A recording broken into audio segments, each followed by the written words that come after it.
नमस्कार मित्रों, स्वागत है आपका नो हाइड्रोफोनिक्स के हिंदी वेबिनार में। बहुत सारे लोग हमसे ऑलरेडी जुड़ चुके हैं।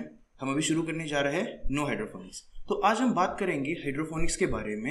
हाइड्रोफोनिक्स एक्चुअली में है क्या, उसको किस प्रकार आप कर सकते हो और उसके क्या बेनिफिट्स हैं हमको ट्रेडिशनल एग्रीकल्चर के ऊपर। तो आज की मीटिंग का और आज के सेमिनार का हमारा एजेंडा होगा कि हम पहले जानेंगे हाइड्रोफोनिक क्या है, हम जानेंगे हाइड्रोफोनिक हमें क्यों करना है, हम जानेंगे कि हाइड्रोफोनिक्स के क्या क्या टाइप्स है, हम जानेंगे कि हाइड्रोफोनिक्स ट्रेडिशनल फार्मिंग के ऊपर हमें क्या क्या एडिशनल बेनिफिट देता है, हम जानेंगे कि कौन से प्लांट्स है जो हम हाइड्रोफोनिक्स में ग्रो कर सकते हैं, हम जानेंगे इनर्ट मीडिया के बारे में, हम जानेंगे सीडलिंग्स के बारे में, न्यूट्रिएंट्स सीडलिंग्स को जो हम न्यूट्रिएंट्स देते हैं वो किस प्रकार होते हैं और किस प्रकार से न्यूट्रिएंट्स हमें सीडलिंग्स को देने हैं। हम जानेंगे वाटर के बारे में, पानी के बारे में, किस प्रकार का पानी एग्रीकल्चर या हाइड्रोफोनिक एग्रीकल्चर के लिए सूटेबल है।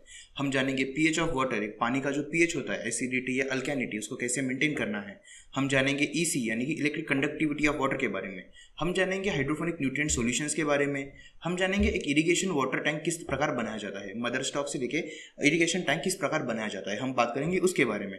हम जानेंगे कमर्शियल वायबिलिटी क्या है हाइड्रोफोनिक फार्म की। हम जानेंगे कि क्या क्या सेल्स चैनल्स हमारे लिए अवेलेबल है। इस प्रकार आज हम बात करने जाएंगे कंप्लीट हाइड्रोफोनिक के बारे में कि हाइड्रोफोनिक एग्जैक्टली होता क्या है से लेके हाइड्रोफोनिक प्रोडक्ट जो भी हम ग्रो करते हैं हाइड्रोफोनिक्स में उसको मार्केट में किस प्रकार बेचा जाता है। तो आइए स्टार्ट करते हैं मेरे से। मेरा नाम है सुधीर देवकर। मैंने कंप्यूटर इंजीनियरिंग में अपना करियर किया था। मैंने बहुत सारी मल्टीनेशनल कंपनीज में काम किया। मैंने नोकिया, सेपिएंट या फिर मैंने द हिंदू इन जैसी कंपनीज में काम किया। 5 साल पहले से मैं हाइड्रोफोनिक के बारे में रिसर्च कर रहा था कि हाइड्रोफोनिक्स किस प्रकार ट्रेडिशनल एग्रीकल्चर के ऊपर हमें बेनिफिट से एडवांटेज दे सकता है। 3 साल पहले मैंने एक बहुत ही इरेशनल डिसीजन लिया अपने लाइफ में कि मैं अपना एक वेल पेइंग आईटी जॉब छोड़ के मैं हाइड्रोफोनिक को एज अ करियर परस्यू करना चाहता हूँ। 2 साल पहले हमने हाइड्रोफोनिक का फार्म सेटअप किया, जो कि जब मार्केट में बाकी लोगों से बात करता था हाइड्रोफोनिक फार्म सेटअप के बारे में, तो मेरा अंदाजा था कि 5000 स्क्वायर फीट जिससे मैं स्टार्ट करना चाहता हूँ उसकी कॉस्टिंग लगभग 45 लाख या 50 लाख या 60 लाख की कॉस्टिंग हमें मिलती थी। लेकिन वो एक्चुअली मेरे लिए बहुत ही ज़्यादा बेनिफिशियल नहीं था उस दौरान चालू करने के लिए, क्योंकि आरओआई अचीव करने में अगर मेरे को 6 से 7 साल का अगर पीरियड लग रहा है तो किसी चीज़ का सेंस नहीं बनता था कि मैं एक वेल पेइंग जॉब छोड़ के हाइड्रोफोनिक में आऊँ और 7 साल इंतजार करूँ बस मेरा पैसा वापस आने के लिए और 7-8वें साल से मैं अपने प्रॉफिटेबिलिटी में जंप करूँ। तो इस चीज़ का किसी भी तरीके से सेंस नहीं बन रहा था। तो मैंने और ज़्यादा इसके ऊपर रिसर्च की और मैंने सोचना चालू किया कि किस प्रकार हम ज़्यादा आरओआई अचीव करने के लिए जो इनिशियल कॉस्ट है हाइड्रोफोनिक की उसको किस प्रकार कम कर सकते हैं। तो काफ़ी रिसर्च करने के बाद, काफ़ी लोगों से मिलने के बाद, काफ़ी इंडस्ट्री स्टैंडर्ड्स जानने के बाद और हाइड्रोफोनिक का डिटेल स्टडी 5 साल डिटेल स्टडी करने के बाद हमने खुद अपना हाइड्रोफोनिक फार्म डिज़ाइन करने का डिसीजन लिया। जब हमने अपना खुद हाइड्रोफोनिक फार्म डिज़ाइन करना स्टार्ट किया तो हमने देखा, हमने बहुत बार हमने एक्सपीरियंस किया कि बहुत सारी चीज़ें जो इंडस्ट्री ने थोपी गई है हाइड्रोफोनिक के ऊपर उनकी एक्चुअल में ज़रूरत नहीं है। एक बेसिक हाइड्रोफोनिक स्ट्रक्चर आप अपने घर पे बना सकते हो, एक कमर्शियल हाइड्रोफोनिक स्ट्रक्चर आप एक लेबर्स के हेल्प से अपने घर पे बना सकते हो अगर आपके बेसिक हाइड्रोफोनिक के कंसेप्ट काफ़ी अच्छे से क्लियर है तो वही 60 लाख का प्लान हमने कम करके हमने उसको लगभग 10 लाख में कंप्लीट करने का प्लान बनाया। हम लोग का प्लान ऐसा था कि हाइड्रोफोनिक इतना सस्ता होना चाहिए कि एक ट्रैक्टर की कॉस्ट में हाइड्रोफोनिक का फार्म सेटअप होना चाहिए, तभी एक किसान के लिए एक प्रॉफिटेबल या फिर एक अफोर्डेबल एक बिजनेस ऑप्शन बन सकता है जब उसकी कॉस्ट एक ट्रैक्टर से भी कम हो सकती है। तो हम लोग का जो इनिशियल प्लान था कि हम 10 लाख में हाइड्रोफोनिक का फार्म सेटअप करेंगे जो कि 5000 स्क्वायर फीट का होगा और जिसके ऊपर हम लोग लगभग 13000 से 14000 का प्लांट हेड प्रोडक्शन कर पाएंगे। जब हमने ग्राउंड रियलिटी पे इसके ऊपर काम करना स्टार्ट किया तो हम लोग का बजट थोड़ा सा ऊपर गया। हम लोग ने अपना जो फार्म कंप्लीट किया उसकी कॉस्टिंग थी हमारी 12,50,000। तो 12,50,000 में हमने वो फार्म कंप्लीट किया डिजाइन करके जिसकी मार्केट कॉस्टिंग हम लोग को लगभग 45 से 60 लाख रुपए मिल रही थी। आज भी बहुत सारी कंपनीज आपको हाइड्रोफोनिक फार्म सेटअप करके देती है जिसकी कॉस्टिंग लगभग 40 से 45 या 50 लाख तक जाती है। वही फार्म डेवलपमेंट आप अपने ऊपर कर सकते हो, आप अपने आप से कर सकते हो। आपके पास अगर एक कंप्लीट शेड्यूल, कंप्लीट प्लान है एक हाइड्रोफोनिक फार्म सेटअप करने का, तो हाइड्रोफोनिक फार्म सेटअप करना बहुत ही मुश्किल टास्क नहीं है। तो इसके ऊपर फिर हमने काम करना स्टार्ट किया कि हाइड्रोफोनिक फार्म तो हमने भी डेवलप कर लिया है। जब हाइड्रोफोनिक फार्म डेवलपमेंट का काम हम लोग कंप्लीट हुआ तो हमने उसके ऊपर ऑपरेशंस में काम स्टार्ट किया। ऑपरेशंस में हमने अपने प्रोड्यूस जो भी था हम लोग का हमने मार्केट में भेजना स्टार्ट किया। जब हम इसको मार्केट में भेजते थे तो हमने एक मार्केट में ट्रेंड पाया कि एक्चुअल जो बायर है, जो कस्टमर है, उसको बहुत ज़्यादा फर्क नहीं पड़ता है कि जो भी वेजिटेबल वो खरीद रहा है वो ट्रेडिशनल फार्मिंग में ग्रो हुई है या फिर वो हाइड्रोफोनिक सेटअप में ग्रो हुई है या वो एक्वापोनिक्स में ग्रो हुई है। वो बस पे करने के लिए तैयार है उसके लुक्स के ऊपर, वो वेजिटेबल किस प्रकार दिख रही है और उसके न्यूट्रिएंट बेनिफिट्स क्या है। इसके अलावा there is no additional, market में कोई भी एडिशनल कॉस्ट देने के लिए कोई भी बायर, कोई भी कस्टमर तैयार नहीं था। तो फिर हम लोग के ऊपर सबसे बड़ा इशू इस तरफ ये आने लगा कि अभी हमको प्राइस प्रेडिक्शन मॉडल चाहिए था कि हमको ये पहले से जानना था कि मार्केट में प्राइस क्या होगी। तो 3 साल पहले जब हमको ये इश्यूज जब हमने इसके बारे में रिसर्च करना स्टार्ट किया, उसके साथ हमने और एक प्रोजेक्ट पे काम करना स्टार्ट किया। उस प्रोजेक्ट का नाम था प्राइस वॉचर। प्राइस वॉचर में हमने जो इंडिया की बड़ी बड़ी मंडियां है, एपीएमसी मंडियां, जैसे कि मुंबई हो गया, चेन्नई हो गया, बेंगलोर हो गया, हैदराबाद हो गया, मंडियों के अलावा भी जो बड़े बड़े वेंडर्स हैं उनको हमने अपने सॉफ्टवेयर देना स्टार्ट किए। इन सॉफ्टवेयर को यूज करके वो लोग बाइंग सेलिंग के काम कर सकते थे। हमने कुछ थर्ड पार्टीज के साथ टाइप भी किया, जहां पे हम लोग जो कमोडिटीज की जो रेगुलर प्राइसिंग होती है, पर डे की जो प्राइसिंग होती है, उनको ट्रैक करना स्टार्ट किया। 3 साल के ट्रैकिंग के बाद हमारे पास अभी इतना डेटा क्रिएट हो गया था, हम अभी फ्यूचर प्राइस मॉडल प्रेडिक्ट कर पाते थे। जैसे कि अगर आपका स्पिनच है, जैसे कि आपका पालक है या फिर कोरिएंडर है, तो इसका फ्यूचर में 1 महीने के बाद इसकी क्या प्राइस हो सकती है। तो इस प्रकार का प्राइस मॉडल हमारे पास बहुत एडवांस में आने लग गया। इस प्राइस मॉडल की वजह से अब हम बहुत पहले डिसीजन ले पाते थे कि हमें किस प्रकार की सब्जियां करनी है जिससे हमको ज़्यादा से ज़्यादा प्रॉफिटेबिलिटी हो। तो एक बार ये जब हमने फार्म सेटअप किया था, उसके बाद हमने एक एडिशनल इशू जो हमने फेस किया था, इसको हमको रिप्लिकेबल बनाना था। अगर मैं अपने फार्म पे अगर मैं ही पूरा दिन काम कर रहा हूँ तो ये बहुत ज़्यादा स्केलेबल मॉडल नहीं है, क्योंकि मेरा टाइम बहुत ही लिमिटेड है। तो अगर मैं इसको स्केलेबल करना चाहता हूँ तो मुझको ये बिल्ड एंड ट्रांसफर मॉडल में डेवलप करना था। जब बिल्ड एंड ट्रांसफर में एक कुछ डेली लेबर, जो भी एक सिंगल लेबर होता है, वो एक बेसिक इन्फॉर्मेशन के साथ उसे हाइड्रोपोनिक फार्म रन करने आना चाहिए था। तो हमने सहारा लिया ऑटोमेशन का और हमने सहारा लिया सॉफ्टवेयर का, कि हम इनमें जो सारी चीज़ें हैं हाइड्रोपोनिक फार्म रन करने के लिए जो भी फार्म मैनेजमेंट सॉफ्टवेयर लगता है, हमने उस फार्म मैनेजमेंट सॉफ्टवेयर को बनाना शुरू किया। जैसे हमने फार्म मैनेजमेंट सॉफ्टवेयर बनाना स्टार्ट किया, हमने ये पाया कि फार्म मैनेजमेंट सॉफ्टवेयर यूज करने के बाद लगभग 15 से 20% तक की हम लोग का प्रोडक्टिविटी रेट बहुत ही ज़्यादा बढ़ गया है, और हम एक बहुत ज़्यादा प्रिडिक्टेबल सोल्यूशन प्रोवाइड कर पा रहे हैं कस्टमर्स को या फिर हमारे बायर्स को या फिर हमारे वेंडर्स को। तो इस प्रकार हमने फार्म मैनेजमेंट सॉफ्टवेयर और प्राइस वॉचर को यूज करके हमने अपना ROI बहुत ही शॉर्ट टर्म में कंप्लीट करने का प्लान किया था, जो कि हम लोग का सक्सेसफुली प्लान कंप्लीट हो गया था। तो आज हम स्टार्ट करने वाले कि किस प्रकार इसी प्लान को आप अपने हाइड्रोपोनिक फार्म में इंप्लीमेंट कर सकते हैं। ओके, बहुत सारे लोग हमको कांटेक्ट करना स्टार्ट किया। जैसे ही हम लोग का प्लान कंप्लीट हो गया था, बहुत सारे लोग चेन्नई से, बेंगलोर से, हैदराबाद, मुंबई, तिरुवनंतपुरम, केरला, बहुत गुजरात से, जामनगर, अलग अलग जगहों से लोग हमें आके मिलने लगे। जब लोगों ने हमसे मिलना स्टार्ट किया, उनके पास सबसे बड़ा एक ही क्वेश्चन था कि अगर मैं इसे करना चाहता हूं तो मैं इसे किस प्रकार कर सकता हूं। बहुत सारे लोग हाइड्रोपोनिक में इंटरेस्टेड है, बट वो हाइड्रोपोनिक को परस्यू नहीं कर पा रहे, 2 रीजंस की वजह से। पहला रीजन है कि initial input cost, hydroponic farm start करने के लिए जो शुरुआती में जो पूंजी लगती है वो बहुत ही ज्यादा है। दूसरी सबसे बड़ी चीज है इसके अंदर कि इसको मैं ऑपरेट कैसे करूंगा। अगर मैं पूरा टाइम अगर फार्म पे खड़ा रहता हूं अपना फार्म हैंडल करने के लिए, तो ऑब्वियसली मेरे लिए स्केलेबल मॉडल नहीं है। तो जिस बिजनेस में ऑलरेडी हूं उस बिजनेस में अच्छा खासा पैसा मैं कमा ही रहा हूं। अगर मैं इसको एडिशनल बिजनेस या फिर एक एडिशनल सोर्स ऑफ इनकम देख रहा हूं एग्रीकल्चर के अंदर, तो मुझे इसे ट्रांसफर करने आना चाहिए एक ऐसे व्यक्ति के लिए जो कि बहुत ही कम पढ़ा लिखा है और बहुत ही कम सैलरी के अंदर इस फार्म को मेरे लिए मैनेज कर सकता है।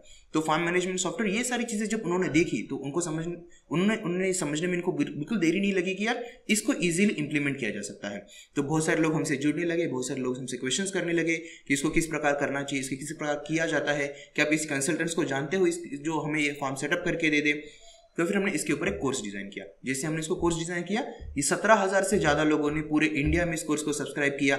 हमने इसकी कॉस्टिंग बहुत ही कम रखी थी। हमने इसकी कॉस्टिंग इस प्रकार रखी थी कि जो हमारा फार्म मैनेजमेंट सॉफ्टवेयर जो हमें डेवलप करना है या फिर प्राइस वॉचर मॉडल हमको जो डेवलप करना है, एक सास बिजनेस जो हम क्रिएट करना चाहते हैं, उसके लिए जो भी हमें सपोर्टिंग वर्कफोर्स, जो भी सपोर्टिंग लोग इसके अंदर जो काम करने वाले, उनकी सैलरी को हम सपोर्ट कर पाए। एडिशनली जो भी सपोर्ट स्टाफ जो लोगों को सपोर्ट देता है, उनको भी हम एडिशनली सपोर्ट प्रोवाइड कर पाए। तो इस प्रकार हमने बहुत ही सस्ते प्राइस में, बहुत ही कम प्राइस में एक हाइड्रोपोनिक मास्टर क्लास करके कोर्स लॉन्च किया, जिसके बारे में भी हम फ्यूचर में बात करेंगे। इसी कोर्स के अंतिम में हम उसके बारे में बात करेंगे। तो ज़्यादा टाइम वेस्ट ना किए हुए लेट्स स्टार्ट करते हैं हम लोग की हाइड्रोपोनिक है क्या।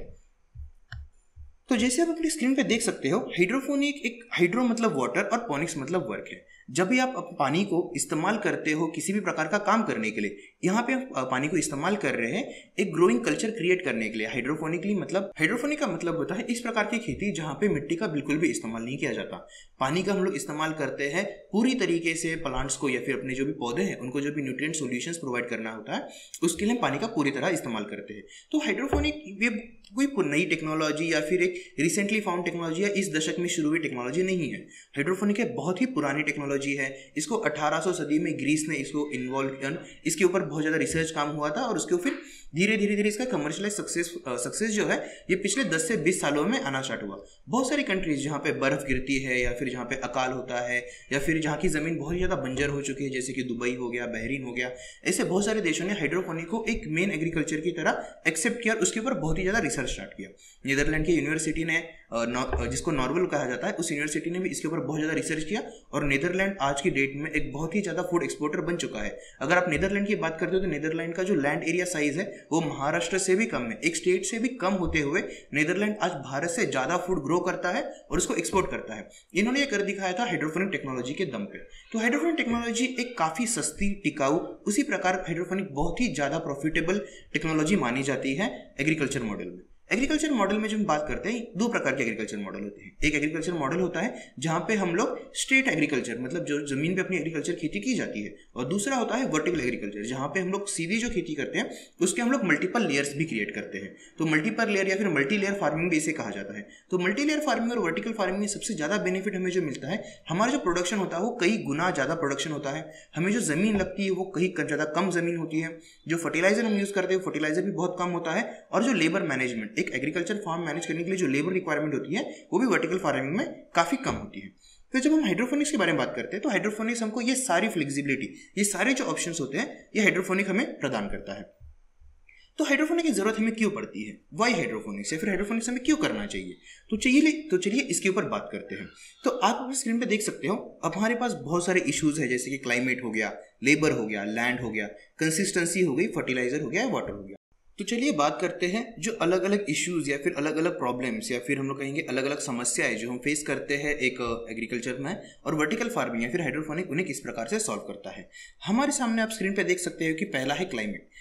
हाइड्रोपोनिक जो है वो पॉली हाउस के अंदर इजीली किया जा सकता है, और जो हमें क्लाइमेट प्रूफ एग्रीकल्चर या फिर जो जिसके ऊपर बाहर का वातावरण कोई भी हो, भले बाहर बारिश हो रही हो, भले बाहर कोहरा हो, ठंड हो या गर्मी हो, किसी भी प्रकार की जो वातावरण में जो भी बदलाव होते हैं उनका इस प्रकार की खेती पे किसी प्रकार का डायरेक्ट चेंज या हम लोग या फिर डायरेक्ट इफेक्ट जो बोलते हैं हम लोग, डायरेक्ट परिणाम जो होता है वो इसके ऊपर नहीं होता है। तो हमें बहुत ही ज़्यादा बड़ा एक एडवांटेज मिल जाता है हाइड्रोपोनिक फार्मिंग का, अगर हम इसे प्रोटेक्टेड कल्चर या फिर प्रोटेक्टेड एग्रीकल्चर में अगर हम इसे करते हैं, या पॉलीहाउस फार्मिंग में अगर हम इसे करते हैं, तो हमें बहुत ही ज़्यादा एडवांटेज मिल जाता है। हम 12 ही महीने, हम लोग 365 डेज, 365 दिन हम एक ही क्वालिटी का खाना रेस्टोरेंट्स को या फिर हमारे वेंडर्स को या फिर अपने कस्टमर्स को सप्लाई कर सकते हैं हाइड्रोपोनिक की मदद से। तो ट्रेडिशनल फार्मिंग में हाइड्रोपोनिक यहाँ पे काफ़ी तरह से अलग हो जाता है। दूसरी चीज़ होती है लेबर। अगर हम ट्रेडिशनल फार्मिंग करते हैं तो हमें मिट्टी पर बहुत प्रकार की प्रक्रिया करनी पड़ती है, हमें लैंड लेवलिंग करनी पड़ते हैं, उसके अंदर जो भी तन आता है हमें वो तन निकालना पड़ता है, हमें बहुत सारी अलग अलग प्रोसेस करनी पड़ती है मिट्टी के ऊपर, ताकि वह एक उपजाऊ ज़मीन उस प्रकार की हमें मिले और जिसके ऊपर हम लोग कंटिन्यूस प्रोडक्शन ले पाए। लेकिन हाइड्रोपोनिक में इस प्रकार की कोई ज़रूरत नहीं होती है। तो जो लेबर रिक्वायरमेंट होती है, जिस प्रकार की लेबर से फिर जिस प्रकार के कामगारों की हमें ज़रूरत पड़ती है हाइड्रोपोनिक फार्म चलाने के लिए, वो एक ट्रेडिशनल एग्रीकल्चर से बहुत ही ज़्यादा कम होता है। जहाँ पे हम लोग अभी अपना फार्म रन कर रहे हैं, ट्रेडिशनल एग्रीकल्चर में हमें जहाँ पे 3 या 4 लोगों की ज़रूरत है, वो फार्म हमारा एक लेबर हाइड्रोपोनिकली आराम से मैनेज करता है, ज़्यादा किसी झंझट को न संभाले हुए। अभी तीसरी चीज़ के बारे में बात करते हैं, लैंड। धीरे धीरे लैंड इंडिया में डिप्रिशिएट हो रहा है। अगर हम देखेंगे कि हमें जब भी ज़रूरत पड़ती है एग्रीकल्चर लैंड की, हमारे पास 2 ही ऑप्शन होते हैं, या तो हम जो ग्रास लैंड है या फिर जो घास वाली ज़मीन है हम उसे क्लियर करते हैं, या फिर हम जंगल काट देते हैं। इसके अलावा दूसरा कोई भी ऑप्शन हमारे पास आज की डेट में तो अवेलेबल नहीं है कि हम लैंड की जो लैंड एरिया है जो हम बढ़ा पाए। अगर हम बात करें पॉपुलेशन की, तो आज हम 7.5 बिलियन की पॉपुलेशन है और धीरे धीरे हम लोग 9 बिलियन पॉपुलेशन की तरफ बढ़ रहे हैं। मतलब अगले 30 सालों में हम लोग की पॉपुलेशन इतनी ज़्यादा हो जाएगी कि पिछले 3000 सालों में हमने जितना खाना उगाया था उतना खाना हमें अगले 30 सालों में ग्रो करना पड़ेगा, और लैंड मास धीरे धीरे कम हो रहा है। उसके अलावा बहुत ज़्यादा इश्यूज हम इस तरह से फेस कर रहे हैं कि बहुत ज़्यादा लैंड, बहुत ज़्यादा जो ज़मीन है वो धीरे धीरे उसकी उपजाऊ क्षमता बहुत ही ज़्यादा कम हो रही है। तो उसकी वजह से हमें उतना ज़्यादा प्रोडक्शन उसके ऊपर मिल नहीं रहा है। अगर हमें उसके ऊपर प्रोडक्शन लेना है तो हम काफ़ी ज़्यादा रासायनिक खादों के ऊपर हम डिपेंड कर रहे हैं उस प्रकार का प्रोडक्शन उससे लेने के लिए। तो हाइड्रोपोनिक ये समस्या हमारी सॉल्व करता है। जैसे हम वर्टिकल फार्मिंग में जाते हैं तो हमारी लैंड की जितनी भी साइज है या फिर लैंड की जो भी रिक्वायरमेंट है वो काफ़ी मात्रा में हमारी कम हो जाती है। वर्टिकल फार्मिंग के हमें और एक एडिशनल बेनिफिट जो मिलता है, इसको हम लोग मैट्रिक्स फार्मिंग भी कहते हैं। मैट्रिक्स फार्मिंग की वजह से हम बहुत ही ज़्यादा डेंस जो हम लोग बोलते हैं डेंस एग्रीकल्चर हम लोग बहुत ही कम स्पेस में कर सकते हैं। इसका एग्जाम्पल के तौर में अगर हम बात करते हैं तो ट्रेडिशनल फार्मिंग में अगर 1 स्क्वायर फीट एरिया में अगर हम 3 महीने के पीरियड में अगर हम 5 किलो का प्रोडक्शन ले सकते हैं किसी भी वेजिटेबल का, अगर हम हाइड्रोपोनिक फार्मिंग यूज़ करते हैं तो उसी 1 स्क्वायर फुट एरिया में हम लोग लगभग 40 से 50 किलो का हम लोग प्रोडक्शन ले सकते हैं। मतलब लगभग 7 से 8 गुना या कभी कभी 10 गुना ज़्यादा प्रोडक्शन हम लोग हाइड्रोपोनिक फार्मिंग यूज़ करके ले सकते हैं प्रोडक्शन। तो ये सबसे ज़्यादा जो बेनिफिट हमें मिलता है, लैंड बेनिफिट हमको हाइड्रोपोनिक में मिलता है। नौ चौथी इंपॉर्टेंट चीज़ है कंसिस्टेंसी। हाइड्रोपोनिक का जो भी प्रोड्यूस होता है वो कंसिस्टेंट होता है, क्योंकि उसकी जो बीज हम लोग यूज़ करते हैं वो कंसिस्टेंट होते हैं, जो भी फर्टिलाइजर हम लोग यूज़ करते हैं वो कंसिस्टेंट होते हैं, उनका जो ग्रोइंग, जो उनका बढ़ने का जो वातावरण क्रिएट किया जाता है या फिर जो क्लाइमेट क्रिएट किया जाता है इन पौधों को बढ़ने के लिए, वो भी कंसिस्टेंट होता है। इसके वजह से जो भी एंड प्रोडक्ट हमें जो मिलता है, जो फाइनल प्रोड्यूस हमें मिलता है, वो भी काफ़ी हद तक कंसिस्टेंट होता है। कंसिस्टेंसी की बात अगर हम करते हैं तो हमें सबसे ज़्यादा जो एडेड एडवांटेज मिलता है कंसिस्टेंसी में, वो हमें मिलता है रेस्टोरेंट्स की तरफ से। जैसे हम रेस्टोरेंट्स को सप्लाई करना स्टार्ट करते हैं, जैसे कि एग्जांपल के तौर पे मान लेते हैं एक फार्मर है, किसान है, जो एक रेस्टोरेंट को सप्लाई कर रहा है लेट्यूस, या फिर बात करते हैं बेसिल की, अगर वो बेसिल सप्लाई कर रहा है, तो जैसे बाहर का वातावरण जैसे चेंज है, जैसे कि गर्मी के सीजन में जो उसके पास लेट्यूस जो आता है वो काफ़ी हद तक पीला हो गया होता है, बारिश के सीजन में जो भी लेट्यूस आता है उसकी पत्तियां जो होती है बहुत ही छोटी होती है, या विंटर के सीजन में जो भी बेसिल होता है वो बहुत ही अच्छा टेस्ट में होता है, उसकी ग्रो क्वालिटी बहुत ही अच्छी होती है। लेकिन रेस्टोरेंट जो सप्लाई करता है अपने प्लांट्स या फिर जो फूड या फिर जो भी पिज़्ज़ा हो गया, बर्गर हो गया, वो जब कस्टमर को सप्लाई करता है, वो कस्टमर को ये चीज़ तो नहीं बता सकता कि अच्छा गर्मियों में मेरा पिज़्ज़ा कुछ अलग प्रकार से दिखता है या कुछ अलग प्रकार से वो टेस्ट करता है, गर्मी में मेरा पिज़्ज़ा कुछ अलग प्रकार से दिखता है। ये रीज़न रेस्टोरेंट तो आगे कस्टमर को सप्लाई नहीं कर सकते। तो रेस्टोरेंट्स हमेशा इस प्रकार के फार्मर्स को चूज करने की कोशिश करते हैं जो हमको कंसिस्टेंट क्वालिटी का सप्लाई दे सकते हैं। तो उनके पास बचते हैं दो ऑप्शन, आइदर वो इस फार्मर की तरफ जाते हैं जो पॉली हाउस एग्रीकल्चर करता है, जो प्रोटेक्टेड एग्रीकल्चर करता है, जो कि काफ़ी कंसिस्टेंसी में, काफ़ी सेम मात्रा में हमको वेजिटेबल सप्लाई कर सकता है, या फिर वो चूज करता है हाइड्रोफोनिक फार्मर, क्योंकि हाइड्रोफोनिक फार्मर भी अगर प्रोटेक्टेड कल्चर में या प्रोटेक्टेड एग्रीकल्चर में अगर खेती कर रहा है तो भी कंसिस्टेंट सप्लाई दे सकता है। तो ट्रेडिशनल फार्मर के तरफ जो डिसएडवांटेज होते हैं, ये डिसएडवांटेज हाइड्रोफोनिक कंप्लीटली रिमूव कर देता है। इसलिए हाइड्रोफोनिक का वापर या फिर इस्तेमाल बहुत ही ज़्यादा होता है रेस्टोरेंट तरफ या फिर इस इंडस्ट्री की तरफ, जो भी एक्सपोर्ट इंडस्ट्री हो गई, जो इंडस्ट्री कंसिस्टेंट क्वालिटी के ऊपर डिपेंड करती है। ना पांचवी इंपॉर्टेंट चीज़ आती है हमारी फर्टिलाइजर। अगर हम लोग ट्रेडिशनल फार्मिंग और हाइड्रोफोनिक की बात करते हैं तो हाइड्रोफोनिक में लगने वाली फर्टिलाइजर की मात्रा बहुत ही कम होती है, ये लगभग कभी कभी ये 8 से 9 गुना तक कम होती है। हमने इसके लिए एक एक्सपेरिमेंट किया था जिसके बारे में हम लोग आगे वीडियो में बात करेंगे। हमने 50 kilo BECIL per day production के लिए हमने एक ट्रेडिशनल एग्रीकल्चर लैंड और हमने हाइड्रोफोनिक, इन दो ऑप्शन के ऊपर हमने एक डिटेल रिसर्च स्टडी किया था। हमने वहाँ पे पाया कि एक ट्रेडिशनल एग्रीकल्चर लैंड पे हमें लगभग 200 से 250 किलो फर्टिलाइजर की जरूरत है, जो कि काम हाइड्रोफोनिक फार्म सिर्फ 3 या 4 किलो में कर देता है। तो फर्टिलाइजर की कॉस्ट होती है उसके ऊपर बहुत ही ज़्यादा पैसा बचा लेते हैं। उससे अलावा एक बहुत ज़्यादा एडवांटेज हमें जो फर्टिलाइजर सेगमेंट में मिलता है, there is zero run off, हमें जिसे कहते हैं, जिसका मतलब होता है कि फर्टिलाइजर वाटर जो हम लोग जो भी यूज़ करते हैं ट्रेडिशनल एग्रीकल्चर में, वो धीरे धीरे ज़मीन में चला जाता है और धीरे धीरे वो पीने के पानी में मिक्स हो जाता है। वही पीने का पानी धीरे धीरे हमारे पीने के इस्तेमाल में आ जाता है और वो फर्टिलाइजर की मात्रा हमारे ह्यूमन कंजम्पशन में आ जाती है। हाइड्रोफोनिक में हम लोग वाटर रीयूज करने की वजह से इसका जो रन ऑफ होता है वो काफ़ी कम होता है या फिर जीरो के बराबर होता है। इस जीरो के बराबर का रन ऑफ हमें और एक एडवांटेज देता है कि वाटर पोल्यूशन से ये खेती बहुत ही ज़्यादा बचा लेती है, अपना जो भी रन ऑफ होता है, जो फर्टिलाइजर पोल्यूशन जिसे हम कहते हैं, उसको बचा लेती है। ना सबसे इंपॉर्टेंट चीज़ जो आती है हमारी, आती है पानी। बहुत सारे रीजन में हाइड्रोफोनिक इसलिए किया जाता है क्योंकि वहाँ पे ऑलरेडी वाटर स्केर्सिटी है।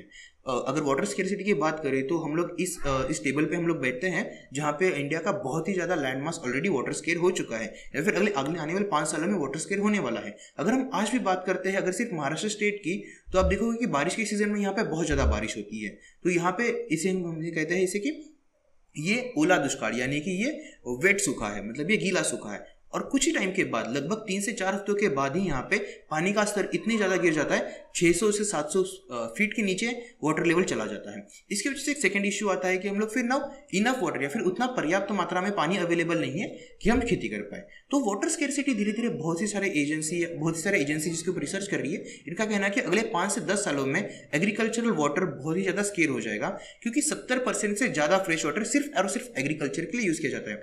अगर हमारे पास 1000 लीटर फ्रेश वाटर अवेलेबल है, जमीन से अगर 1000 लीटर फ्रेश वाटर अवेलेबल है, उसमें से 700 लीटर वाटर सिर्फ और सिर्फ खेती के लिए इस्तेमाल में लाया जाता है और 300 लीटर वाटर में हमारा बाकी पीना, खाना, बाकी सारी चीज़ें, साफ सफाई या फिर घर के इस्तेमाल के लिए जाता है। तो इस प्रकार से एग्रीकल्चर बहुत ही ज़्यादा मात्रा में पानी यूज़ कर रहा है। यही हमने पाया जब हम अपना हाइड्रोफोनिक फार्म डेवलप कर रहे थे against traditional agriculture. Traditional agriculture में हमने पाया कि उतना बेसिल उगाने के लिए हमें लगभग 3 लाख लीटर पानी की जरूरत है, जो कि हाइड्रोफोनिक में सिर्फ और सिर्फ 12,000 लीटर में हमारा काम पूरा हो रहा था। तो इस प्रकार हाइड्रोफोनिक हमें बहुत ही ज़्यादा एक एडवांटेज देता है, जहाँ पे हम लोग वाटर स्केयर है या फिर जहाँ पे पानी की मात्रा ऑलरेडी कम हो चुकी है या फिर धीरे धीरे कम हो रही है। तो ये सारे एडवांटेजेस की वजह से बहुत सारे लोग धीरे धीरे हाइड्रोपोनिक को चूज कर रहे हैं एक मेन एग्रीकल्चर की तरह, एक मेन एग्रीकल्चर इनकम की तरह, एक मेन एग्रीकल्चर बिजनेस की तरह हाइड्रोपोनिक को इस तरीके से टारगेट किया जा रहा है कि हाइड्रोपोनिक के इस्तेमाल से हम लोग ये बाकी सारे इश्यूज जो फेस करते हैं, जैसे कि वाटर हो गया या फिर फर्टिलाइजर हो गया या फिर लैंड यूजेज हो गया या फिर लेबर यूजेज हो गया या फिर लेबर डिपेंडेंसी हो गई, इन चीज़ों को कम करके हम हाइड्रोपोनिक को एक सक्सेसफुल बिजनेस की तरह रन कर सकते हैं ना। आगे हम देखेंगे हाइड्रोपोनिक से क्या क्या टाइप्स हमारे पास अवेलेबल है और किस प्रकार का टाइप हमें यूज करना चाहिए। हाइड्रोपोनिक के बहुत सारे टाइप्स है, कुछ हॉबी टाइप्स है या फिर कुछ प्योर बिजनेस टाइप्स है। तो आगे देखते हैं हाइड्रोपोनिक के टाइप्स के बारे में। तो चलिए अब बात करते हैं टाइप्स ऑफ हाइड्रोपोनिक या फिर हाइड्रोपोनिक के कितने प्रकार हमारे लिए अवेलेबल है। तो जब मैंने हाइड्रोपोनिक के बारे में ज़िंदगी में फर्स्ट बार मतलब पहली बार जब जाना था तब मैं बहुत ही छोटा था। मुझे एक मनी प्लांट का जो एक प्लांट मिला था छोटा सा, जिसे अपने एक बॉटल में रखा था और वो पानी में से जितने भी न्यूट्रिएंट्स वगैरह उसको जो चाहिए थे वो पानी में से न्यूट्रिएंट लेता था और वो अपनी तरीके से बढ़ रहा था। तो जब मैं आज देखता हूँ उसके तरफ तो मैंने देखा कि मैंने ज़िंदगी में सबसे पहले बार हाइड्रोपोनिक के साथ मेरा जो संबंध आया था वो जब मैं 4th स्टैंडर्ड में या फिर जब मैं 4th कक्षा में था। तो इसी प्रकार हाइड्रोपोनिक के कहीं सारे अलग अलग टाइप्स अवेलेबल हैं। वही टाइप्स के बारे में आज अभी हम बात करेंगे। तो बेसिकली एक हाइड्रोपोनिक के 6 टाइप्स होते हैं। एक होता है विक मेथड, एक होता है वाटर कल्चर मेथड, एक होता है ईबीबी एंड फ्लो जिसको हम लोग फ्लड एंड ड्रेन या फिर एफएनडी मेथड ये भी कहा जाता है, एक होता है ड्रिप मेथड जिसमें रिकवरी और नॉन रिकवरी मेथड होता है, एक होता है एनएफटी मेथड और एक होता है एरोपोनिक्स मेथड। हमने जो कमर्शियल फार्म डेवलप किया है वो एनएफटी मेथड पे है। तो अभी हम बात करेंगे विक मेथड के बारे में। तो जब आप जैसे कि आप आपकी स्क्रीन पे देख सकते हो विक मेथड बना होता है 4 कंसेप्ट से। तो एक जो कंपोनेंट होता है उसका, एक होता है ग्रोइंग कंटेनर, एक होता है reservoir for the nutrient solution, एक होता है ग्रोइंग मीडियम और एक होता है विक्स। तो जनरली विक्स क्या करते हैं, विक्स पानी में से जो भी न्यूट्रिएंट या फिर न्यूट्रिएंट रिच जो भी वाटर होता है, जो भी पानी होता है, उसको अवेलेबल करते हैं ग्रोइंग कंटेनर को।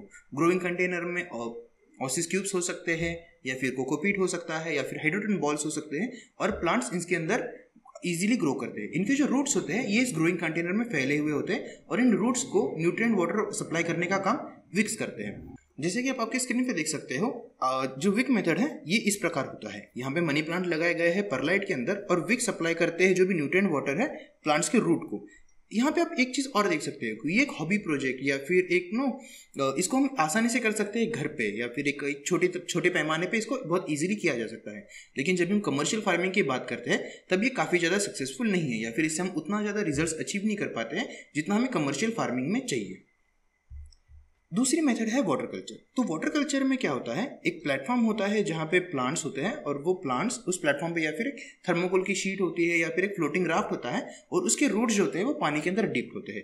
पानी के अंदर एक ऑक्सीजन बबलर होता है जो पानी को सेटल होने नहीं देता और उसके न्यूट्रिएंट को ईजिली फ्लो करता है पानी के अंदर। जैसे कि आप अपनी स्क्रीन पे देख सकते हो, यहाँ कुछ रूट्स है जो कि एक फोम में से या फिर एक थर्मोफोम में से बाहर निकले हुए और वो पानी के अंदर डिप्ड है। अब जब भी गूगल पे या फिर आप कहीं पे भी हाइड्रोपोनिक के बारे में रिसर्च करोगे तो आपको इस प्रकार की इमेजेस या फिर इस प्रकार के फार्म बहुत ज़्यादा देखने मिलेंगे। इस प्रकार के फार्म तब सेंस करते हैं या फिर तब इन्हें करना उचित होता है जब पानी या फिर ज़मीन ये आपके लिए बहुत बड़ी समस्या नहीं है। अगर आपके पास बहुत ही ज़्यादा पानी या फिर बहुत ही ज़्यादा ज़मीन अवेलेबल है तब इस प्रकार की हाइड्रोपोनिक को कर सकते हो। जनरली हाइड्रोपोनिक मेथड जो होती है बाकी सारे मेथड से ये बहुत ही ज़्यादा सस्ती होती है, बस इसमें हमें बाकी सारे एडवांटेज मिलते हैं एक ज़मीन और पानी इस एडवांटेज के अलावा। तीसरी जो मेथड है इसको कहा जाता है ईबीबी एंड फ्लो और इसको और भी कहा जाता है फ्लड एंड ड्रेन सिस्टम। तो ईबीबी एंड फ्लो सिस्टम में क्या होता है, हम कुछ समय के लिए जो भी ग्रोइंग कंटेनर होता है उसको हम लोग फ्लड कर देते हैं एक न्यूट्रिएंट वाटर के साथ और जब वो फ्लड हो जाता है तब उसके अंदर के जो भी ग्रोइंग मीडियम्स होते हैं जिनके बारे में फ्यूचर में बात करेंगे, जो भी ग्रोइंग मीडियम्स होते हैं जैसे कि हाइड्रोजन बॉल्स हो गए या फिर कोकोपीट हो गया या फिर परलाइट हो गया, वो सोक हो जाते हैं इस इरीगेटेड वाटर में या इरीगेशन वाटर में या फिर न्यूट्रिएंट वाटर में। और जब ये प्रॉपरली सोक हो जाते हैं तब ये पानी फिर से ड्रेन किया जाता है या फिर पानी पूरी तरह से निकाल दिया जाता है। लेकिन तभी भी कुछ प्रकार का मॉइस्चर या फिर कुछ प्रकार की आर्द्रता जिसे हम कहते हैं वो इस ग्रोइंग कंटेनर में बचती है और यही मॉइस्चर को यूज़ किया जाता है प्लांट्स, इसी आर्द्रता को प्लांट्स यूज़ करते हैं अपने रूट की ग्रोथ के दौरान और प्लांट इसके ऊपर बढ़ता है। तो जब भी हम लोग ईबीबी एंड फ्लो की बात करते हैं, जैसे कि आप आपकी स्क्रीन पे देख सकते हो, ईबीबी एंड फ्लो एक बहुत ही एक अच्छा सिस्टम है अगर आपके पास पानी कम है, लेकिन ये पानी के अलावा आपकी दूसरी कोई भी प्रॉब्लम सॉल्व नहीं करता है। इसके लिए लगने वाली ज़मीन भी बहुत ज़्यादा होती है, बाकी सारी चीज़ बाकी जो एडवांटेज है हाइड्रोपोनिक के ये हमें यहाँ पे मिलते हैं। लेकिन यहाँ पे सबसे बड़ा जो इशू यहाँ पे आता है ये काफ़ी ज़्यादा लेबर इंटेंसिव हो जाता है और दूसरा इशू जो हमें आता है इस पर जो प्रोडक्शन हमें मिलता है इस प्रोडक्शन की मात्रा बहुत ही कम होती है। अगर आपके लिए सिर्फ पानी एक बहुत बड़ा इशू है, बाकी चीज़ों का अगर आपके पास बहुत ज़्यादा इशू नहीं है तो आप ईबीबी एंड फ्लो के बारे में सोच सकते हैं। लेकिन कमर्शियल सक्सेस के लिए एबीबीएन फ्लो उतना ज़्यादा सक्सेसफुल नहीं है, इसलिए हम सजेस्ट करते हैं कि आप एबीबीएन फ्लो को अवॉइड कीजिए। ना हम बात करते हैं ड्रिप सिस्टम के बारे में। तो ड्रिप सिस्टम में अगर आप ट्रेडिशनल एग्रीकल्चर में आप देखोगे तो ड्रिप सिस्टम का यूज़ किया जाता है। बस ड्रिप सिस्टम जो ट्रेडिशनल एग्रीकल्चर में यूज़ होता है उसमें जो रन ऑफ वाटर जो होता है, जो एक्सेस वाटर होता है, उसको ज़मीन में बह दिया जाता है या फिर उसको ज़मीन में पूरी तरीके से सोख लिया जाता है। हाइड्रोफोनिक में जब हम ड्रिप इरीगेशन का इस्तेमाल करते हैं तो जो भी रन ऑफ वाटर होता है, जो भी एक्स्ट्रा वाटर होता है, उसको हम लोग फिर से जमा करते हैं एक पाइप के जरिए और फिर हम इसको लेके जाते हैं रिजर्वर टैंक में, और रिजर्वर टैंक से फिर इसी पानी को इस्तेमाल किया जाता है सेकेंड राउंड ऑफ ड्रिपिंग के लिए। सेकेंड राउंड जो भी हम लोग का ड्रिप इरीगेशन वाटर होता है वो फिर इसी रिजर्वायर से हो जाता है। इसको हम लोग रिकवरी ड्रिप सिस्टम कहते हैं। रिकवरी ड्रिप सिस्टम जैसे कि आप स्क्रीन पे देख सकते हो, ये बहुत ही ज़्यादा अच्छा रिजल्ट देता है जब आप एक मेगा फार्म सेटअप करना चाहते हो जिसमें आप वाइनरी प्लांट्स को इस्तेमाल करना चाहते हो। वाइनरी प्लांट की रिक्वायरमेंट जो होती है पानी की वो बहुत ही ज़्यादा होती है और इसका जो रूट स्ट्रक्चर होता है वो बहुत ही ज़्यादा जटिल रूट सिस्टम होता है इसका। तो इसको लगने वाली पानी की मात्रा बहुत ही ज़्यादा होती है एनएफटी से भी। तो ड्रिप इरिगेशन मेथड आप यहाँ पे यूज़ कर सकते हो जहाँ पे आप वाइनरी प्लांट जैसे भी टोमेटो हो गया या फिर एल्पिनोस हो गए या फिर आप कलर कैप्सिकम्स हो गए, इस प्रकार के पौधों के लिए आप ड्रिप इरिगेशन मेथड का यूज़ कर सकते हो। ना सबसे इंपॉर्टेंट चीज़ आती है जिसने हमें खुद यूज़ किया है वो है nutrient film technique. Nutrient film technique में पानी का एक बहाव बनाया जाता है जो पाइप में से कंटिन्यूसली बहता रहता है। इस पानी के बहाव में बहुत सारे न्यूट्रिएंट सॉल्यूशंस मिक्स्ड होते हैं और प्लांट्स को लगने वाले जितने भी न्यूट्रिएंट्स होते हैं वो इस बहते हुए पानी से सोख लेता है। तो एनएफटी सिस्टम बहुत ही ज़्यादा कारगर साबित होता है जब हम वर्टिकल फार्मिंग या फिर हम लोग मल्टीलेयर फार्मिंग की बात करते हैं। तो जैसे कि आप आपकी स्क्रीन पर देख सकते हो, vertical farming a frame structure या आई फ्रेम स्ट्रक्चर या फिर फ्लैट बेड सिस्टम में किया जाता है। हमने हमारा hydroponic farm a frame structure पर डेवलप किया है। ए फ्रेम स्ट्रक्चर की अपने को सबसे ज़्यादा एडवांटेज जो मिलती है, ये सनलाइट किसी भी प्रकार की अगर सनलाइट होती है, हम लोग दक्षिणायन में रहते हैं, सूर्य प्रकाश होता है वो हमें काफ़ी ज़्यादा देर तक हमें यहाँ पे नहीं मिलता है। तो दक्षिणायन सूर्य प्रकाश जो हमें मिलता है उसके अंदर ये इजीली ग्रो कर सकता है। और दूसरा एडेड एडवांटेज हमें मिलता है इसमें कि हम लोग इसका यूज़ करके हम लोग वर्टिकल या फिर मल्टी लेयर हम लोग जा सकते हैं। इसके ऊपर हमारा कोई भी रिलायबिलिटी नहीं है कि हम कितना वर्टिकल जा सकते हैं। जितनी भी ज़्यादा हाइट हमको अपना पॉली हाउस सप्लाई करता है उतनी ऊंची हाइट तक हम इसमें जा सकते हैं। हम लोग ने F bracket poly house system use किया है जो हमें 6.5 मीटर की हाइट सेंटर देता है और 4.5 मीटर्स की साइड हाइट देता है। तो हमने जो भी फ्रेम डेवलप किया है वो 4 मीटर की हाइट तक आराम से हम लोग उसको ग्रो कर सकते हैं। तो 4 मीटर की हाइट पे हमने लगभग 7 लेयर डिफरेंट लेयर्स हमने क्रिएट किए हुए जिसमें हम लोग मल्टी क्रॉप प्रोडक्शन लेते हैं। अब हम बात करेंगे एरोपोनिक्स के बारे में। एरोपोनिक्स जो तकनीक होती है, एरोपोनिक्स तकनीक में हम लोग पानी का जो बहाव होता है उसको हम लोग स्ट्रीमिंग मीडिया मतलब उसको हम लोग स्प्रे करते हैं प्लांट्स के रूट पे। एरोपोनिक्स तब यूज़ किया जाता है जब आपके लिए क्वालिटी बहुत ही पैरामाउंट होती है। जब हम क्वालिटी की बात करें, जैसे कि अगर कोई कंपनी है जो सीड प्रोडक्शन करती है उसके लिए क्वालिटी सीड डेवलप करना बहुत ही इंपॉर्टेंट पॉइंट होता है। तो वो एरोपोनिक्स तकनीक का इस्तेमाल करते हैं। एरोपोनिक्स तकनीक में लगने वाला पानी बहुत ही ज़्यादा कम होता है और न्यूट्रिएंट को बहुत ही अच्छे से कैलकुलेट किया जा सकता है, यूज़ किया जा सकता है। कमर्शियल लेवल पे एरोपोनिक्स बहुत ही सक्सेसफुल माना गया है, लेकिन इसके अंदर लगने वाली तकनीकी डिटेल्स जो होती है बहुत ही ज़्यादा होती है जो कि एक लेबर के मैनेजमेंट के लिए बहुत ज़्यादा डिफिकल्ट साबित हो सकती है। अगर कोई एक पढ़ा लिखा एक एजुकेटेड लेबर अगर आपके फार्म में काम कर रहा है तो आप एरोपोनिक्स का इस्तेमाल कर सकते हैं। लेकिन अगर आप लो लेवल लेबर के साथ अगर काम करना चाहते हो या फिर लो पेइंग वेज लेबर के साथ अगर आप काम करना चाहते हो तो एरोपोनिक्स आपके लिए ज़्यादा कारगर साबित नहीं होगा। ऐसा कहा जाता है कि नासा ने जो एस्ट्रोनॉट जो उन्होंने स्पेस में भेजे थे उनके लिए एक हेल्दी सब्जियाँ मतलब एक ग्रीन सब्जियाँ जो उनके लिए जो हरी सब्जियाँ थी वो भेजना बहुत ही ज़्यादा दिक्कत भरा काम था। तो उन्होंने एरोपोनिक्स सिस्टम सेटअप किया था स्पेस स्टेशन में, जहाँ पे एरोपोनिक्स का यूज़ करके वो लोग अलग अलग प्रजाति के सलाड ग्रो करते थे और उसे कंज्यूम करते थे। तो एरोपोनिक्स बहुत ही कम जगह पे बहुत ही कम रिसोर्सेज के साथ और बहुत ही अच्छे प्रकार से मैनेज करके किया जा सकता है। जैसे कि आप आपकी स्क्रीन पे देख सकते हो, ये होते हैं एरोपोनिक्स टावर।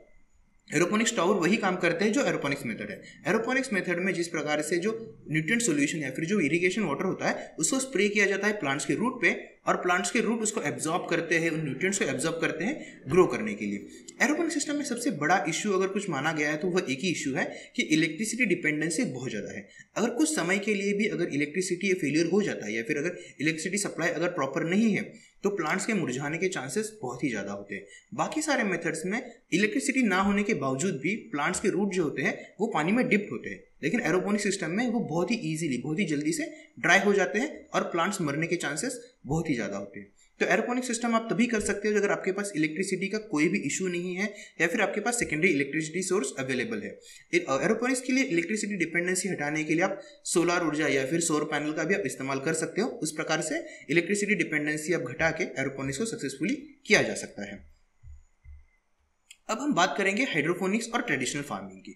जैसे कि मैंने आपको पहले बताया कि जब भी हमको हाइड्रोपोनिक को डायरेक्ट कंपेयर करना था ट्रेडिशनल फार्मिंग के साथ, क्योंकि 3-4 साल पहले जब हमने डिसीजन लिया था, लगभग 4 साल पहले जब हमने डिसीजन लिया था कि अब हमें हाइड्रोपोनिक को एज अ करियर परस्यू करना है, तो हमारे सामने सबसे बड़ा क्वेश्चन मार्क अगर कौन सा था तो यही था कि क्या हम सच में कुछ वैल्यू ऐड कर रहे हैं या हम सिर्फ एक ट्रेडिशनल एग्रीकल्चर को एक साइंटिफिक टर्म में या फिर एक नई प्रकार की तकनीक को यूज़ करके हम बस उसको थोड़ा सा जटिल प्रक्रिया में हम इसको कंप्लीट कर रहे हैं। हमें एक्चुअल में देखना था कि क्या ये सच में वो बेनिफिट देता है हमको, जो बेनिफिट्स के बारे में सब लोग बात कर रहे हैं, या फिर जो बेनिफिट्स हमको इन थियरी ऑन पेपर जो हमें बेनिफिट्स दिखते हैं, क्या सच में वो बेनिफिट्स हमें हाइड्रोपोनिक में मिल रहे हैं। तो ये देखने के लिए हम लोग के पहले साल के दौरान हमने एक टेस्ट रन किया था। तो इस टेस्ट रन में हमने ये किया कि हमें अगर 50 किलो बेसिल का प्रोडक्शन हर दिन का, अगर हमें 50 किलो बेसिल का प्रोडक्शन चाहिए तो ट्रेडिशनल फार्मिंग में और हाइड्रोपोनिक फार्मिंग में किस प्रकार के इनपुट होते हैं और किस प्रकार के आउटपुट हम एक्सपेक्ट कर सकते हैं। तो जो रिजल्ट हमने पाए, ये जो आप स्क्रीन पर दिख रहा है वो उसका ग्राफ है या फिर ये उसका टेबल है। तो जैसे कि हम एरिया की बात करते हैं तो हाइड्रोपोनिक फार्म, जो क्राइजन का हाइड्रोपोनिक फार्म है, वो 5000 स्क्वायर फीट का है। अगर 50 किलो बेसिल का अगर प्रोडक्शन मुझे हर दिन लेना है तो मुझे ट्रेडिशनल फार्मिंग में 1 एकड़ लैंड, मतलब लगभग 43,000 स्क्वायर फीट लैंड की हमें जरूरत होती थी। तो यहाँ पे हम लोग लगभग 8.7 टाइम्स, हम लोग 8.7 गुना जमीन की बचत कर रहे हैं। तो यहाँ पे ये बहुत ज़्यादा एडेड एडवांटेज हमारे लिए हो गया। फॉर एग्जांपल जैसे कि हमारा जो खर्चा हुआ था वो हुआ था 12,50,000 का। अगर हम लोग ज़मीन का अगर कॉस्टिंग हम लोग देखते हैं कि अगर हम इतना ही प्रोडक्शन ज़मीन पे लेना है, अगर लैंड लेस हम लोग किसान हैं और हम सोचते हैं कि हम ज़मीन खरीद के हम लोग एक फार्मिंग स्टार्ट करेंगे जिसमें हम लोग बेसिक का प्रोडक्शन लेंगे, तो 1 एकड़ ज़मीन खरीदने के लिए लगने वाली जो कॉस्टिंग थी वो 12 लाख से कहीं गुना ज़्यादा थी। तो हमारा जो इनिशियल इन्वेस्टमेंट जो था वो हम लोग का कहीं ज़्यादा यहीं पे फोरफिट हो चुका था। नेक्स्ट बात करते हैं हम लोग वाटर की। हाइड्रोपोनिक फार्म रन करने के लिए हमें लगभग 12,000 लीटर पानी की पूरे महीने के लिए हमें ज़रूरत पड़ती थी, और ट्रेडिशनल एग्रीकल्चर में हमें लगभग 3 लाख लीटर की ज़रूरत पड़ती थी। यहाँ पे हमने लगभग 24 गुना पानी की बचत की। बहुत सारे किसान ऐसे होते हैं जिनके पास खुद का कुआं अवेलेबल नहीं होता या फिर वो परचेस वाटर पे एग्रीकल्चर करते हैं। उन किसानों के लिए ये बहुत ही ज़्यादा बेनिफिशियल है। 12,000 लीटर पानी अवेलेबल करना ये बहुत ही बड़ा डिफिकल्ट इशू नहीं है। अगर मैं ड्राउट जोन या फिर अगर मैं ऐसे रीजन में रहता हूँ जहाँ पे पानी की मात्रा बहुत ही ज़्यादा, पानी का स्तर जो है वो ज़मीन से बहुत ही ज़्यादा नीचे जा चुका है और पानी बहुत ही ज़्यादा डिफिकल्ट इशू बन चुका है, वहाँ पे 12,000 लीटर पानी टैंकर को इस्तेमाल करके भी अवेलेबल किया जा सकता है, जिसको यूज़ करके हम लोग एग्रीकल्चर कर सकते हैं। अब बात आती है फर्टिलाइजर्स की। जब हम फर्टिलाइजर की बात करते हैं, ट्रेडिशनल एग्रीकल्चर में हमने पाया कि 240 किलो फर्टिलाइजर की हमें ज़रूरत पड़ती है ट्रेडिशनल एग्रीकल्चर में, और हाइड्रोपोनिक फार्मिंग में वही मात्रा हमारी थी बस 35 किलो। जब हम इसको कॉस्टिंग में कैलकुलेट करते हैं तो लगभग 21,000 के फर्टिलाइजर्स हमें पूरे महीने के लिए बेसिल प्लांट के लिए लग रहे थे, और हाइड्रोपोनिक के लिए वो मात्रा सिर्फ 3,200 रुपये की थी। तो यहाँ पे आप देख सकते हो कि इनपुट कॉस्ट बहुत ही ज़्यादा कम हो चुकी है। 6.8 टाइम्स, मतलब 6.8 गुना इनपुट कॉस्ट हमारी फर्टिलाइजर पे हाइड्रोपोनिकली बच चुकी है। तो इसका अगर हमें एडवांटेज कहाँ पे मिलता है, तो 21,000 जो है इसमें से हम 3,000 रुपये घटाते हैं तो लगभग 18 से 19,000 का हमें प्रॉफिट बेनिफिट हमको फर्टिलाइजर यूजेज पे मिल गया यहाँ पे। नाउ बात करते हैं वर्कर्स की। जब हम वर्कर्स की बात करते हैं, ट्रेडिशनल एग्रीकल्चर में हमने पाया कि हमें 3 वर्कर्स की जरूरत है। एक वर्कर का काम होगा पानी की अवेलेबिलिटी करना या जो भी घास फूस उगी है उसका कंट्रोल करना, पेस्ट कंट्रोल करना। एक वर्कर का काम होगा कंटिन्यूस हार्वेस्टिंग करना, और एक वर्कर का काम होगा कि सीडलिंग्स बनाना, सीडलिंग्स को ट्रांसप्लांट करना, और अगर वहाँ पे किसी भी प्लांट में कोई भी इश्यू आता है तो उसको रिप्लांट करना। तो यहाँ पे हमें 3 वर्कर की जरूरत पड़ती है ट्रेडिशनल एग्रीकल्चर के लिए। वही हाइड्रोपोनिक में हमने देखा कि एक वर्कर ये सारे काम इजीली कर सकता है। यहाँ पे लेबर की हमें जरूरत पड़ती थी सिर्फ हार्वेस्ट के लिए और नए सीडलिंग्स क्रिएट करने के लिए। इसके अलावा लेबर की जरूरत हमें कहीं भी नहीं थी क्योंकि पूरा सिस्टम ऑटोमेट किया जा सकता था। तो यहाँ पे हमने लेबर कॉस्टिंग पे बहुत ज़्यादा बचा लिया। अगर हम देखते हैं कि एक लेबर कॉस्ट अगर मंथ की हम लोग पकड़ते हैं तो लगभग 6,000 से 7,000 रुपये एक लेबर कॉस्ट होती है। तो लगभग हमने यहाँ पे 12,000 रुपये की बचत कर ली थी इनपुट कॉस्ट पे। तो यहीं पे आप देख सकते हैं कि लगभग हमने 35 से 40,000 रुपये ऑलरेडी हाइड्रोपोनिक फार्मिंग चूज करके बचा लिए हैं हर मंथ के ऑपरेशंस में। अभी बात करते हैं प्रोडक्शन की। तो जब भी हम किसी भी कंपनी को, या जब हम जैसे कि हम बिग बास्केट को माल बेचते हैं, हम किसी भी कंपनी के पास जाते थे, तो कंपनी के जो पहली रिक्वायरमेंट होती थी वो थी कंसिस्टेंसी ऑल ईयर सप्लाई। हम किसी रेस्टोरेंट के पास जाते हैं, हम किसी वेंडर के पास जाते हैं, तो वेंडर की रिक्वायरमेंट थी कि मैं आपको एक फिक्स रेट पे काम करने के लिए आपके साथ तैयार हूँ, जब अगर आप मुझे एक कांस्टेंट क्वालिटी सप्लाई अगर आप पूरे महीने या फिर पूरे साल अगर आप मुझे दे सकते हो। तो हाइड्रोपोनिक में कांस्टेंट क्वालिटी पूरे साल के लिए निकालना हमारे लिए बहुत ही आसान था, कंपेयर करें अगर इसको हम लोग ट्रेडिशनल एग्रीकल्चर के साथ। ट्रेडिशनल एग्रीकल्चर में बहुत ही ज़्यादा डिपेंडेंसी हमारी क्लाइमेट पे थी, सेकेंडरी डिपेंडेंसी हमारी पेस्ट पे थी। अलग अलग प्रकार के जीवाणु, अलग अलग प्रकार के कीटक हाइड्रोपोनिक फार्म पे अटैक नहीं कर पाते, लेकिन वो ट्रेडिशनल फार्मिंग में बहुत ही आसानी से अटैक कर पाते हैं।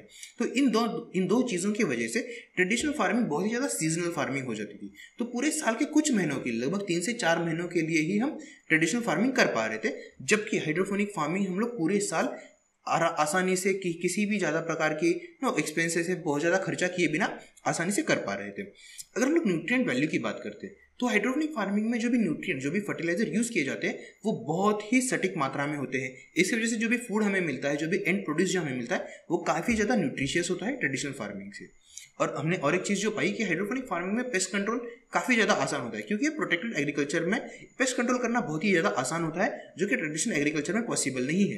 ट्रेडिशनल एग्रीकल्चर में हम लोग बहुत ज़्यादा पेस्टिसाइड्स पे हम डिपेंड करते थे, बहुत ज़्यादा कीटनाशकों पे हम डिपेंड करते थे, जो कहीं ना कहीं फूड में आ जाता था और वो न्यूट्रिशंस की जो रिक्वायरमेंट थी वो बहुत ही ज़्यादा हद तक कम कर देता था। तो हमने पाया कि जो हाइड्रोपोनिक फूड है वो काफ़ी ज़्यादा न्यूट्रिशियस फूड है अगर हम इसे कंपेयर करते हैं ट्रेडिशनल एग्रीकल्चर के साथ। आगे बात करते हैं ऑटोमेशन की।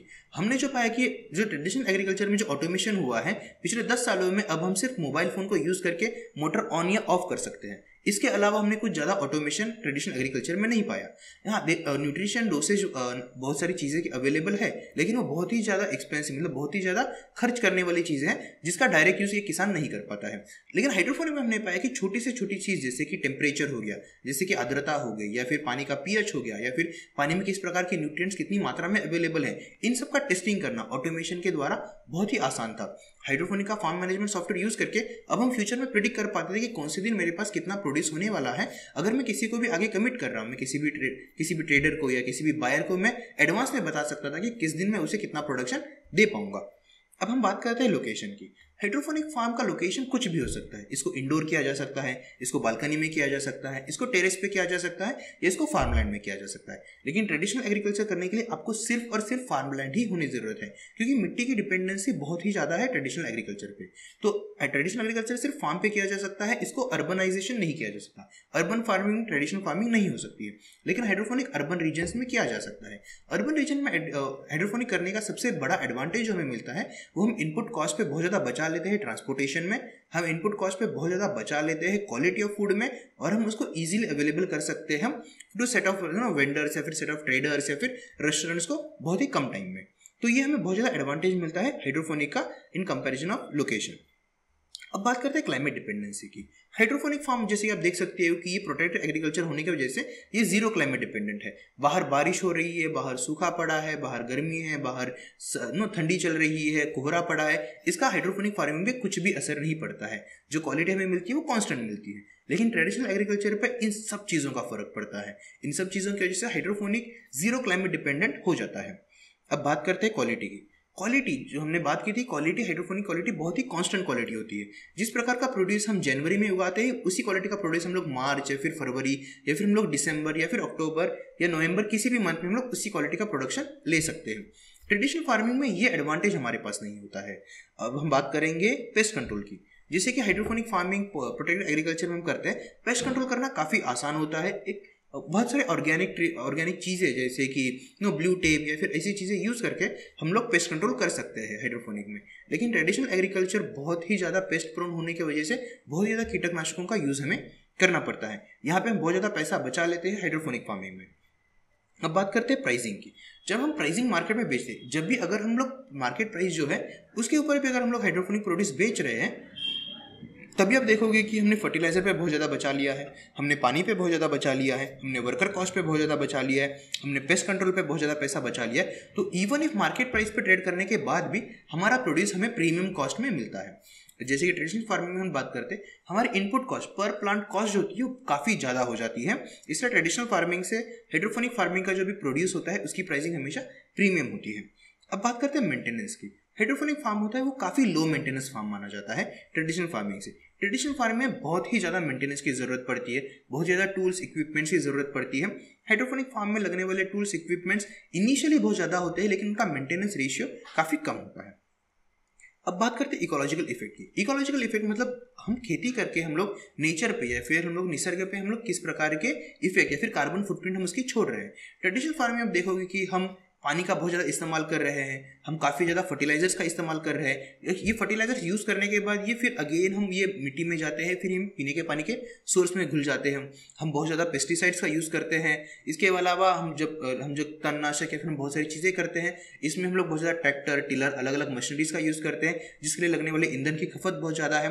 तो इस प्रकार अगर हम लोग ट्रेडिशनल एग्रीकल्चर की बात करते हैं तो ट्रेडिशनल एग्रीकल्चर के इकोलॉजिकल इफेक्ट बहुत ही ज़्यादा होते हैं एक हाइड्रोपोनिक फार्मिंग से। अब बात करते हैं पोल्यूशन इफेक्ट की। इसी प्रकार हाइड्रोपोनिक फार्मिंग के पोल्यूशन इफेक्ट बहुत ही कम होते हैं, क्योंकि हम इसमें लगने वाले कार्बन फुटप्रिंट बहुत ही कम है। ट्रेडिशनल फार्मिंग में ये काफ़ी ज़्यादा होती है। तो इस प्रकार की कंपैरिजन हमने पाया कि हाइड्रोपोनिक फार्मिंग ट्रेडिशनल फार्मिंग से कहीं ज़्यादा बेनिफिशियल है एक लॉन्ग रन के लिए या फिर एक सस्टेनेबल बिजनेस मॉडल डेवलप करने के लिए। अब हम बात करेंगे कौन से किस प्रकार के प्लांट्स हम हाइड्रोपोनिक में ग्रो कर सकते हैं। देख सकते हो 2500 से भी ज़्यादा प्लांट प्रोडक्शन हम हाइड्रोपोनिक्स में कर सकते हैं।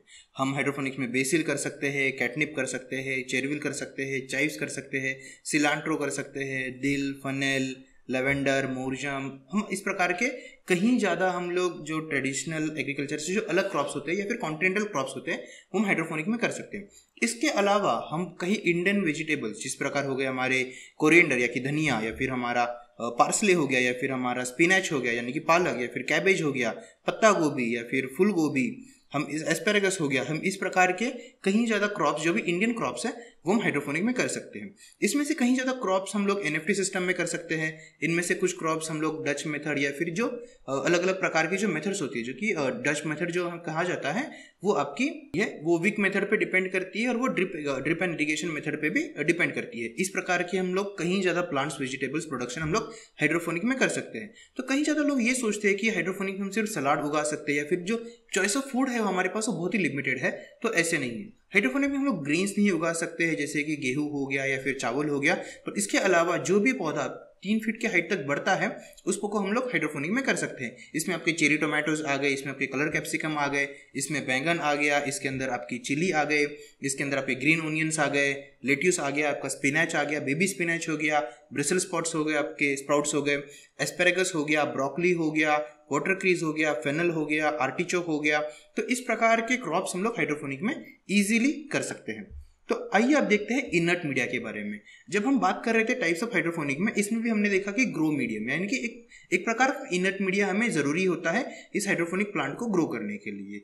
जब हाइड्रोपोनिक के कॉन्सेप्ट की बात करते हैं तो हम क्या पाते हैं कि पानी का इस्तेमाल किया जाता है न्यूट्रिएंट सॉल्यूशन प्रोवाइड करने के लिए प्लांट रूट्स को, और इनर्ट मीडिया का यूज किया जाता है प्लांट्स को एक स्टेबिलिटी देने के लिए। अगर हम मिट्टी की बात करते हैं तो मिट्टी इस प्रकार काम करती है कि वो प्लांट्स को एक स्टेबिलिटी प्रोवाइड करती है, प्लांट्स रूट को स्टेबिलिटी प्रोवाइड करती है, और प्लांट्स को न्यूट्रिएंट अवेलेबल करके देती है। न्यूट्रिएंट तो हमने पानी से अवेलेबल कर दिए, लेकिन प्लांट को स्टेबिलिटी प्रोवाइड करने के लिए हम लोग इनर्ट मीडिया का यूज करते हैं। तो इनर्ट मीडिया के 8 अलग अलग प्रकार है। आप आपके स्क्रीन पे देख सकते हो, यहाँ पे रॉकवूल क्यूब्स है, यहाँ पे ओसिस क्यूब्स है, एक्सपांडेड क्ले पैलेट्स है, फिर हाइड्रोजन बॉल्स जिन्हें कहा जाता है, परलाइट है, वर्मिकोलाइट है, कोकोपीट है, रॉक्स और चारकोल है। तो पर्सनली मुझे लगता है कि इसमें से ओसिस क्यूब्स और कोकोपीट ये काफ़ी ज़्यादा किफ़ायती और कमर्शियल हाइड्रोपोनिक के लिए जो यूज़ किया जाता है ये 2 चीज़ें हैं। हम ओसिस क्यूब और कोकोपीट इन दोनों का इस्तेमाल करते हैं। कोकोपीट का इस्तेमाल हम तब करते हैं जब हमें बहुत ही शॉर्ट लिव प्लांट जैसे कि लेटिस हो गया, जिसका 30 दिन का पीरियड होता है, मैच्योरिटी पीरियड होता है, उसके लिए हम कोकोपीट यूज करते हैं। कुछ प्लांट्स होते हैं जो काफी ज्यादा दिन तक आपके एनएफटी सिस्टम में रहते हैं, उसके लिए हम ओसिस क्यूब यूज करते हैं। जैसे कि बेसिल प्लांट के लिए ओसिस क्यूब यूज किया जाता है। तो ओसिस क्यूब से हमें जो एडवांटेज मिलता है, ओसिस क्यूब कहीं ज्यादा कम मेसी होते हैं कोकोपीट से कंपेयर करने के बाद। एक समय के बाद कोकोपीट धीरे धीरे लूज होकर पाइप में जमा होता है, और फिर वही कोकोपीट आपका जो एंड टैंक है हमारा, जो हम लोग जिसको हम लोग रिजर्वायर टैंक कहते हैं, उसमें जमा हो जाता है, उसको हमें फिल्टर करना पड़ता है। ये इश्यू हमें ओसिस क्यूब के साथ कहीं नहीं आता है। तो ओसिस क्यूब को यूज करना कोकोपीट से कहीं ज्यादा कम मेसी होता है, और ओसिस क्यूब हमें वही रिजल्ट डिलीवर करता है जो कोकोपीट हमें डिलीवर करता है। एक्सपांडेड क्ले पैलेट्स भी यूज किए जाते हैं, लेकिन commercially expanded clay pellets initial investment से कहीं ज़्यादा बढ़ जाती है और उसका जो रिजल्ट हमें आता है वो ओसिस क्यूब से कहीं अलग नहीं होता है। तो ओसिस क्यूब अगर हम लोग सिंगल क्यूब की बात करते हैं तो सिंगल क्यूब की कॉस्ट हमें 20 से 30 पैसे की रेंज में पड़ती है अगर हम लोग उसको बल्क में परचेस करते हैं। तो कोकोपीट की कॉस्ट उससे थोड़ी कम होती है, लेकिन एक्सपांडेड क्ले पैलेट्स की कॉस्ट उससे कहीं ज़्यादा मात्रा में कहीं ज़्यादा होती है। परलाइट और वर्मिकुलाइट बहुत ही ज़्यादा कॉस्टली होते हैं as a inert media, so commercial hydroponic के लिए परलाइट या वर्मिकुलाइट का यूज नहीं किया जाता है। रॉकवूल क्यूब भी बहुत ज़्यादा कॉस्टली होते हैं एज ए इनर्ट मीडिया और वो ओसिस क्यूब का ही रिजल्ट डिलीवर करते हैं। ओसिस क्यूब या फिर कोकोपीट या फिर रॉकवूल क्यूब होते हैं ये रीयूजेबल नहीं होते, इनका वन टाइम यूज होता है। तो इस प्रकार इनर्ट मीडिया में आप ओसिस क्यूब या फिर चारकोल या फिर आप कोकोपीट का यूज करते हैं। चारकोल को हम लोग कोकोपीट के साथ मिक्स करके भी उसका इस्तेमाल किया जाता है, क्योंकि चारकोल में पानी पकड़ने की क्षमता कहीं ज़्यादा होती है कोकोपीट से भी कहीं ज़्यादा होती है। तो अब हम बात करेंगे सीडलिंग्स के बारे में। तो आइए अब बात करते हैं सीडलिंग्स के बारे में। जब हम सीडलिंग्स के बारे में बात करते हैं तो हमें दो चीज़ें समझनी चाहिए। एक चीज़ होती है सीड से जो उसका स्प्राउटिंग फेज होता है वो, और स्प्राउटिंग से उसका ट्रू लीव्स का जो फेज होता है वो। तो स्प्राउटिंग फेज जो होता है वो बहुत ही अच्छे से और बहुत ही इजीली अचीव किया जा सकता है। वो पहले 3 दिनों में ही अचीव होता है, लेकिन 3 दिनों से लेकर अगले 30 दिनों तक का जो सफर होता है उसे हम कहते हैं सीडलिंग फेज। तो जब हम सीडलिंग्स क्रिएट करना चाहते हैं तो हमें एक चीज़ का ध्यान रखना है कि कमर्शियल सीडलिंग्स क्रिएशन के लिए हम एक नॉर्मल सिस्टम के जगह पे हम लोग प्रोट्रे का इस्तेमाल करते हैं। तो प्रोट्रे में हमें कुछ चीज़ों का ध्यान रखना होता है और एक मेथड फॉलो करना होता है हमें सीडलिंग्स क्रिएट करने के लिए। तो जनरली आप कभी भी प्रोट्रे खरीदेंगे तो आपको मेक श्योर करना पड़ेगा कि आपको एक बड़े साइज के प्रोट्रे खरीदने हैं। एक चीज़ का ध्यान रखिए कि हमेशा नए प्रोट्रे यूज़ कीजिए। जो पुराने प्रोट्रेज होते हैं उसके अंदर फंगल इन्फेक्शन के चांसेस कहीं ज़्यादा होते हैं, जो हमें सीडलिंग्स में एक अनइवन ग्रोथ का पैटर्न दिखाई देता है। तो जैसे कि हमें प्रोट्रे से सीड्स क्रिएट करने के लिए, जो सीडलिंग्स क्रिएट करने के लिए जो फर्स्ट स्टेज होता है जिसे हम स्प्राउटिंग स्टेज बोलते हैं, उस करने का प्रोसेस कुछ इस प्रकार है। तो हमें एक एम्प्टी ट्रे लेना है। एम्प्टी ट्रे में हमें कोकोपीट डालना है और हमें मेक श्योर करना है कि वो कोकोपीट कंप्लीटली ड्राई ना हो। अगर आप कोकोपीट को आप हाथ में पकड़ते हैं और उसके बाद अगर हम उसको लूजली छोड़ देते हैं तो कुछ कोकोपीट अगर अपने हाथ को स्टिक होता है तो इसका मतलब there is a proper amount of moisture. एक जितनी आर्द्रता कोकोपीट में चाहिए उतनी आर्द्रता कोकोपीट में, एक अच्छी मात्रा में आर्द्रता उसमें अवेलेबल है। तो इस कोकोपीट को हम लोग ट्रे में भरते हैं। ट्रे में भरने के बाद हमें ईच पॉकेट में एक एक सीड डालना है। एक सीड डालने के बाद हमें उस सीड को अंदर दबाना है उसको। तो हमें हमेशा मेक श्योर करना है कि हर सीड 1 सेंटीमीटर तक अंदर दबा हुआ हो कोकोपीट के अंदर। सीड को कोकोपीट में दबाने के बाद एक सेकेंड लेयर ऑफ कोकोपीट है, उसके ऊपर फिर से कोकोपीट का एक लेयर डाल के हम ट्रे को कंप्लीटली फिल कर देते हैं। जब कंप्लीटली फिल हो जाता है ट्रे तो हम ट्रे को एक के ऊपर एक रख देते हैं और उसको हम लोग एक बार से फर्स्ट वाटरिंग देते हैं। फर्स्ट वाटरिंग देने के बाद हमें उस कोकोपीट के ट्रेस को हमें कंप्लीटली ढक देना है। कंप्लीटली ढक देने के बाद उसके अंदर हमें 2 चीज़ें देखने मिलती है। एक आर्द्रता, जो कोकोपीट की जो आर्द्रता होती है वो कहीं मात्रा में बढ़ जाती है, और दूसरी चीज़ उसमें एक प्रॉपर अमाउंट ऑफ टेम्परेचर, एक सही मात्रा में एक टेम्परेचर या तापमान का क्रिएशन होता है जो स्प्राउटिंग के लिए बहुत ज़्यादा ज़रूरी होता है। लेकिन जब हम बहुत सारे लोग जब सीडलिंग्स फेज क्रिएट करते हैं तो वो कुछ मिस्टेक्स करते हैं। तो चलिए बात करते हैं उस किस प्रकार की मिस्टेक्स होती है जो हमें अवॉइड करनी है सीडलिंग्स क्रिएट करने के लिए। पहली मिस्टेक जो बहुत ज़्यादा लोग करते हैं, टेकिंग स्मॉलर ट्रेस, मतलब बहुत ही छोटे ट्रे ले लेते हैं। कमर्शियल हाइड्रोपोनिक या फिर कमर्शियल एग्रीकल्चर के लिए हमें बड़े साइज के ट्रे लेने चाहिए। जनरली 100 पॉकेट्स ट्रे हमें लेनी चाहिए कमर्शियल हाइड्रोपोनिक प्रोडक्शन के लिए, सीडलिंग प्रोडक्शन के लिए। दूसरी चीज़ जो सबसे बड़ी मिस्टेक है, सबसे बड़ी गलती जो लोग करते हैं वो है कि सीड्स को अच्छे से अंदर डीप नहीं करते हैं। तो हमें हमेशा मेक श्योर करना है कि 1 सेंटीमीटर तक सीड कोकोपीट के अंदर दबा हुआ हो।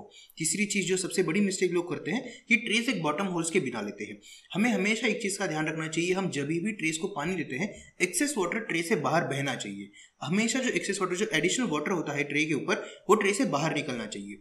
इसलिए बॉटम होल्स का होना बहुत ही ज़्यादा ज़रूरी होता है। अगर बॉटम होल्स नहीं है ट्रे का तो आप देख सकते हो कि कुछ दिनों के बाद, लगभग तीसरे या चौथे दिन के बाद, वहाँ पे फंगल इन्फेक्शन या फिर फंगाई का एक अलग सा प्रॉब्लम आना हमको स्टार्ट हो जाता है। तो फंगस इन्फेक्शन से बचने के लिए हमेशा इस प्रकार के ट्रे ले जिसको बॉटम होल्स अवेलेबल हो।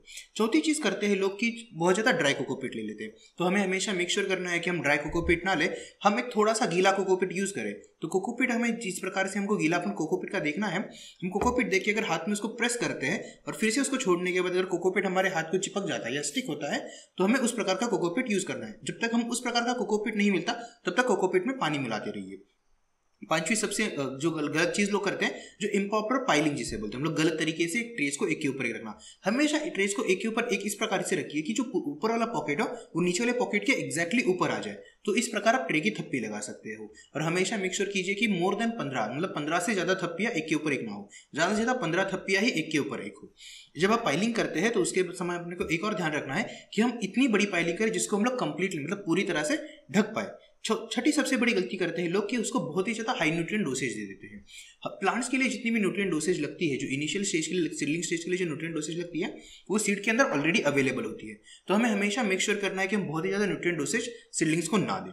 सातवीं सबसे बड़ी मिस्टेक लोग करते हैं कि वो बहुत ज़्यादा सीड्स एक सिंगल पॉकेट में डाल देते हैं। हमें हमेशा देखना है कि एक पॉकेट में सिर्फ एक ही सीड गिरे, तो सीड्स के जो रूट्स होते हैं वो एक दूसरे के साथ झगड़ेंगे नहीं और उसको प्रॉपर अमाउंट में न्यूट्रिएंट्स अवेलेबिलिटी होगी कोकोपीट से।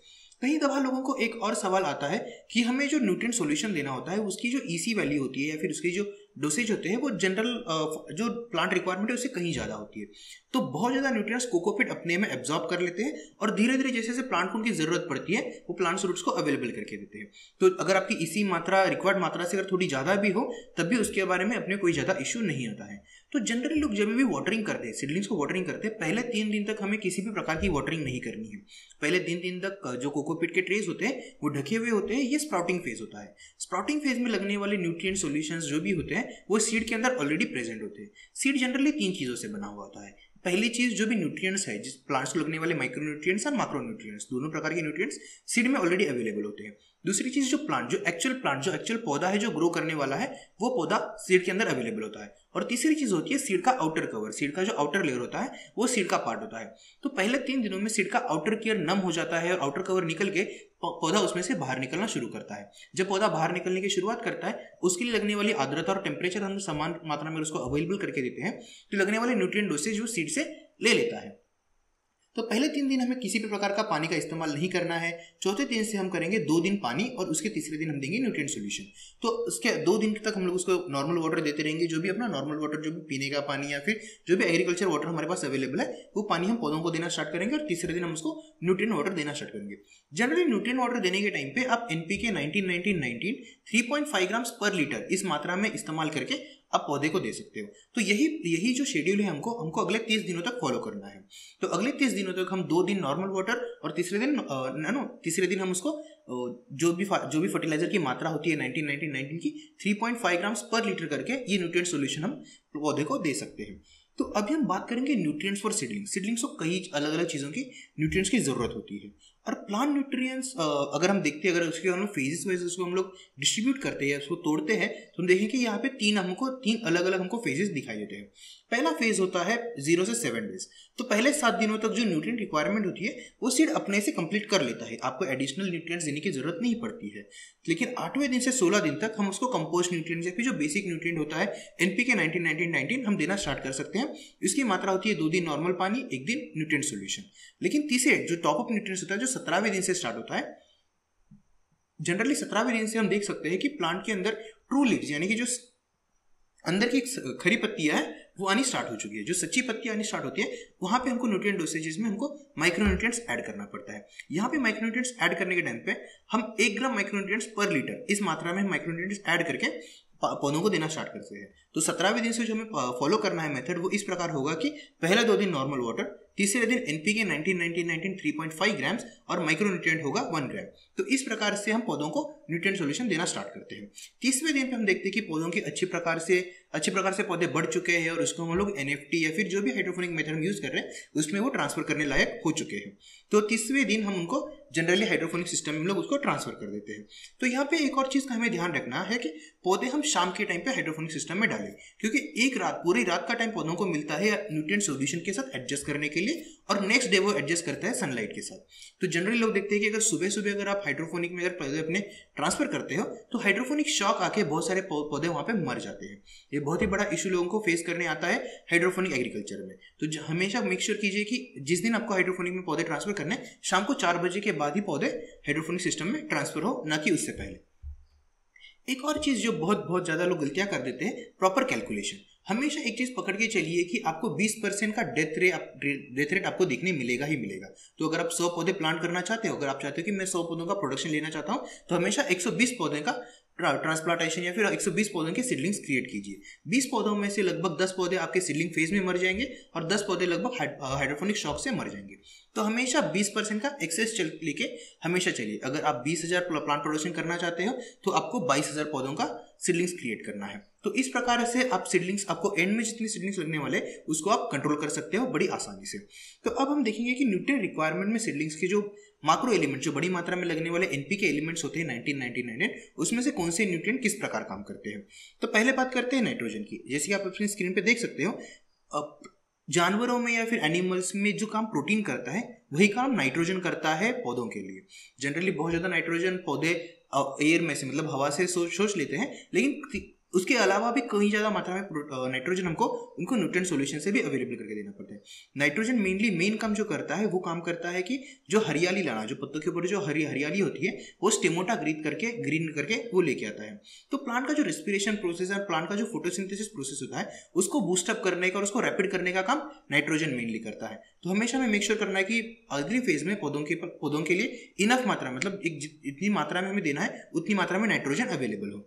उसके बाद हम बात करेंगे फास्फोरस की। तो फास्फोरस एक्चुअली प्लांट की जो रूट सिस्टम होती है उन रूट सिस्टम को स्ट्रेंथ देने का काम करता है। इनिशियल फेज में जब भी हम न्यूट्रिएंट सॉल्यूशंस प्लांट को देते हैं, प्लांट्स बहुत कम मात्रा में उनको एब्जॉर्ब करते हैं। स्लोली रूट सिस्टम और जटिल होते जाता है और प्लांट्स को बहुत ज्यादा न्यूट्रिएंट सॉल्यूशंस की जरूरत पड़ती है। तो पोटेशियम का जो फास्फोरस का जो मेन काम होता है वो होता है कि एक जटिल रूट सिस्टम को डेवलप करना और रूट सिस्टम में एक ऑक्सीजनेशन की मात्रा बनाए रखना कि वो इस अच्छी प्रकार से वो हमेशा सफेद रहे और वो अच्छी मात्रा में न्यूट्रिएंट हमेशा एब्जॉर्ब करते रहे। नेक्स्ट चीज आती है पोटेशियम। तो पोटेशियम का जो मेन काम होता है वो एक स्टेबिलिटी प्रोवाइड करने का होता है। प्लांट अलग अलग क्लाइमेटिक फेजेस से गुजरते हैं। जैसे कि शुरुआती में जब उनको ढक के रखते हैं तो टेम्परेचर की मात्रा बहुत ज़्यादा होती है, आर्द्रता बहुत ज़्यादा होती है। जिससे हम उनको बाहर निकालते हैं तो अचानक से टेम्परेचर की मात्रा बहुत घट जाती है, आर्द्रता भी घट जाती है, लेकिन वो सडनली इंट्रोड्यूस हो जाते हैं सनलाइट से। अब प्लांट सनलाइट से इंट्रोड्यूस करने के बाद एडजस्ट करने की प्रक्रिया में आते हैं। उसके बाद 17वें दिन या 18वें दिन जब उनको न्यूट्रिएंट का डोसेज बढ़ा देते हैं तो प्लांट्स की फोटोसिंथेसिस प्रोसेस और ज़्यादा रैपिड हो जाती है। उनकी जो रिक्वायरमेंट होती है सनलाइट की और ज़्यादा बढ़ जाती है।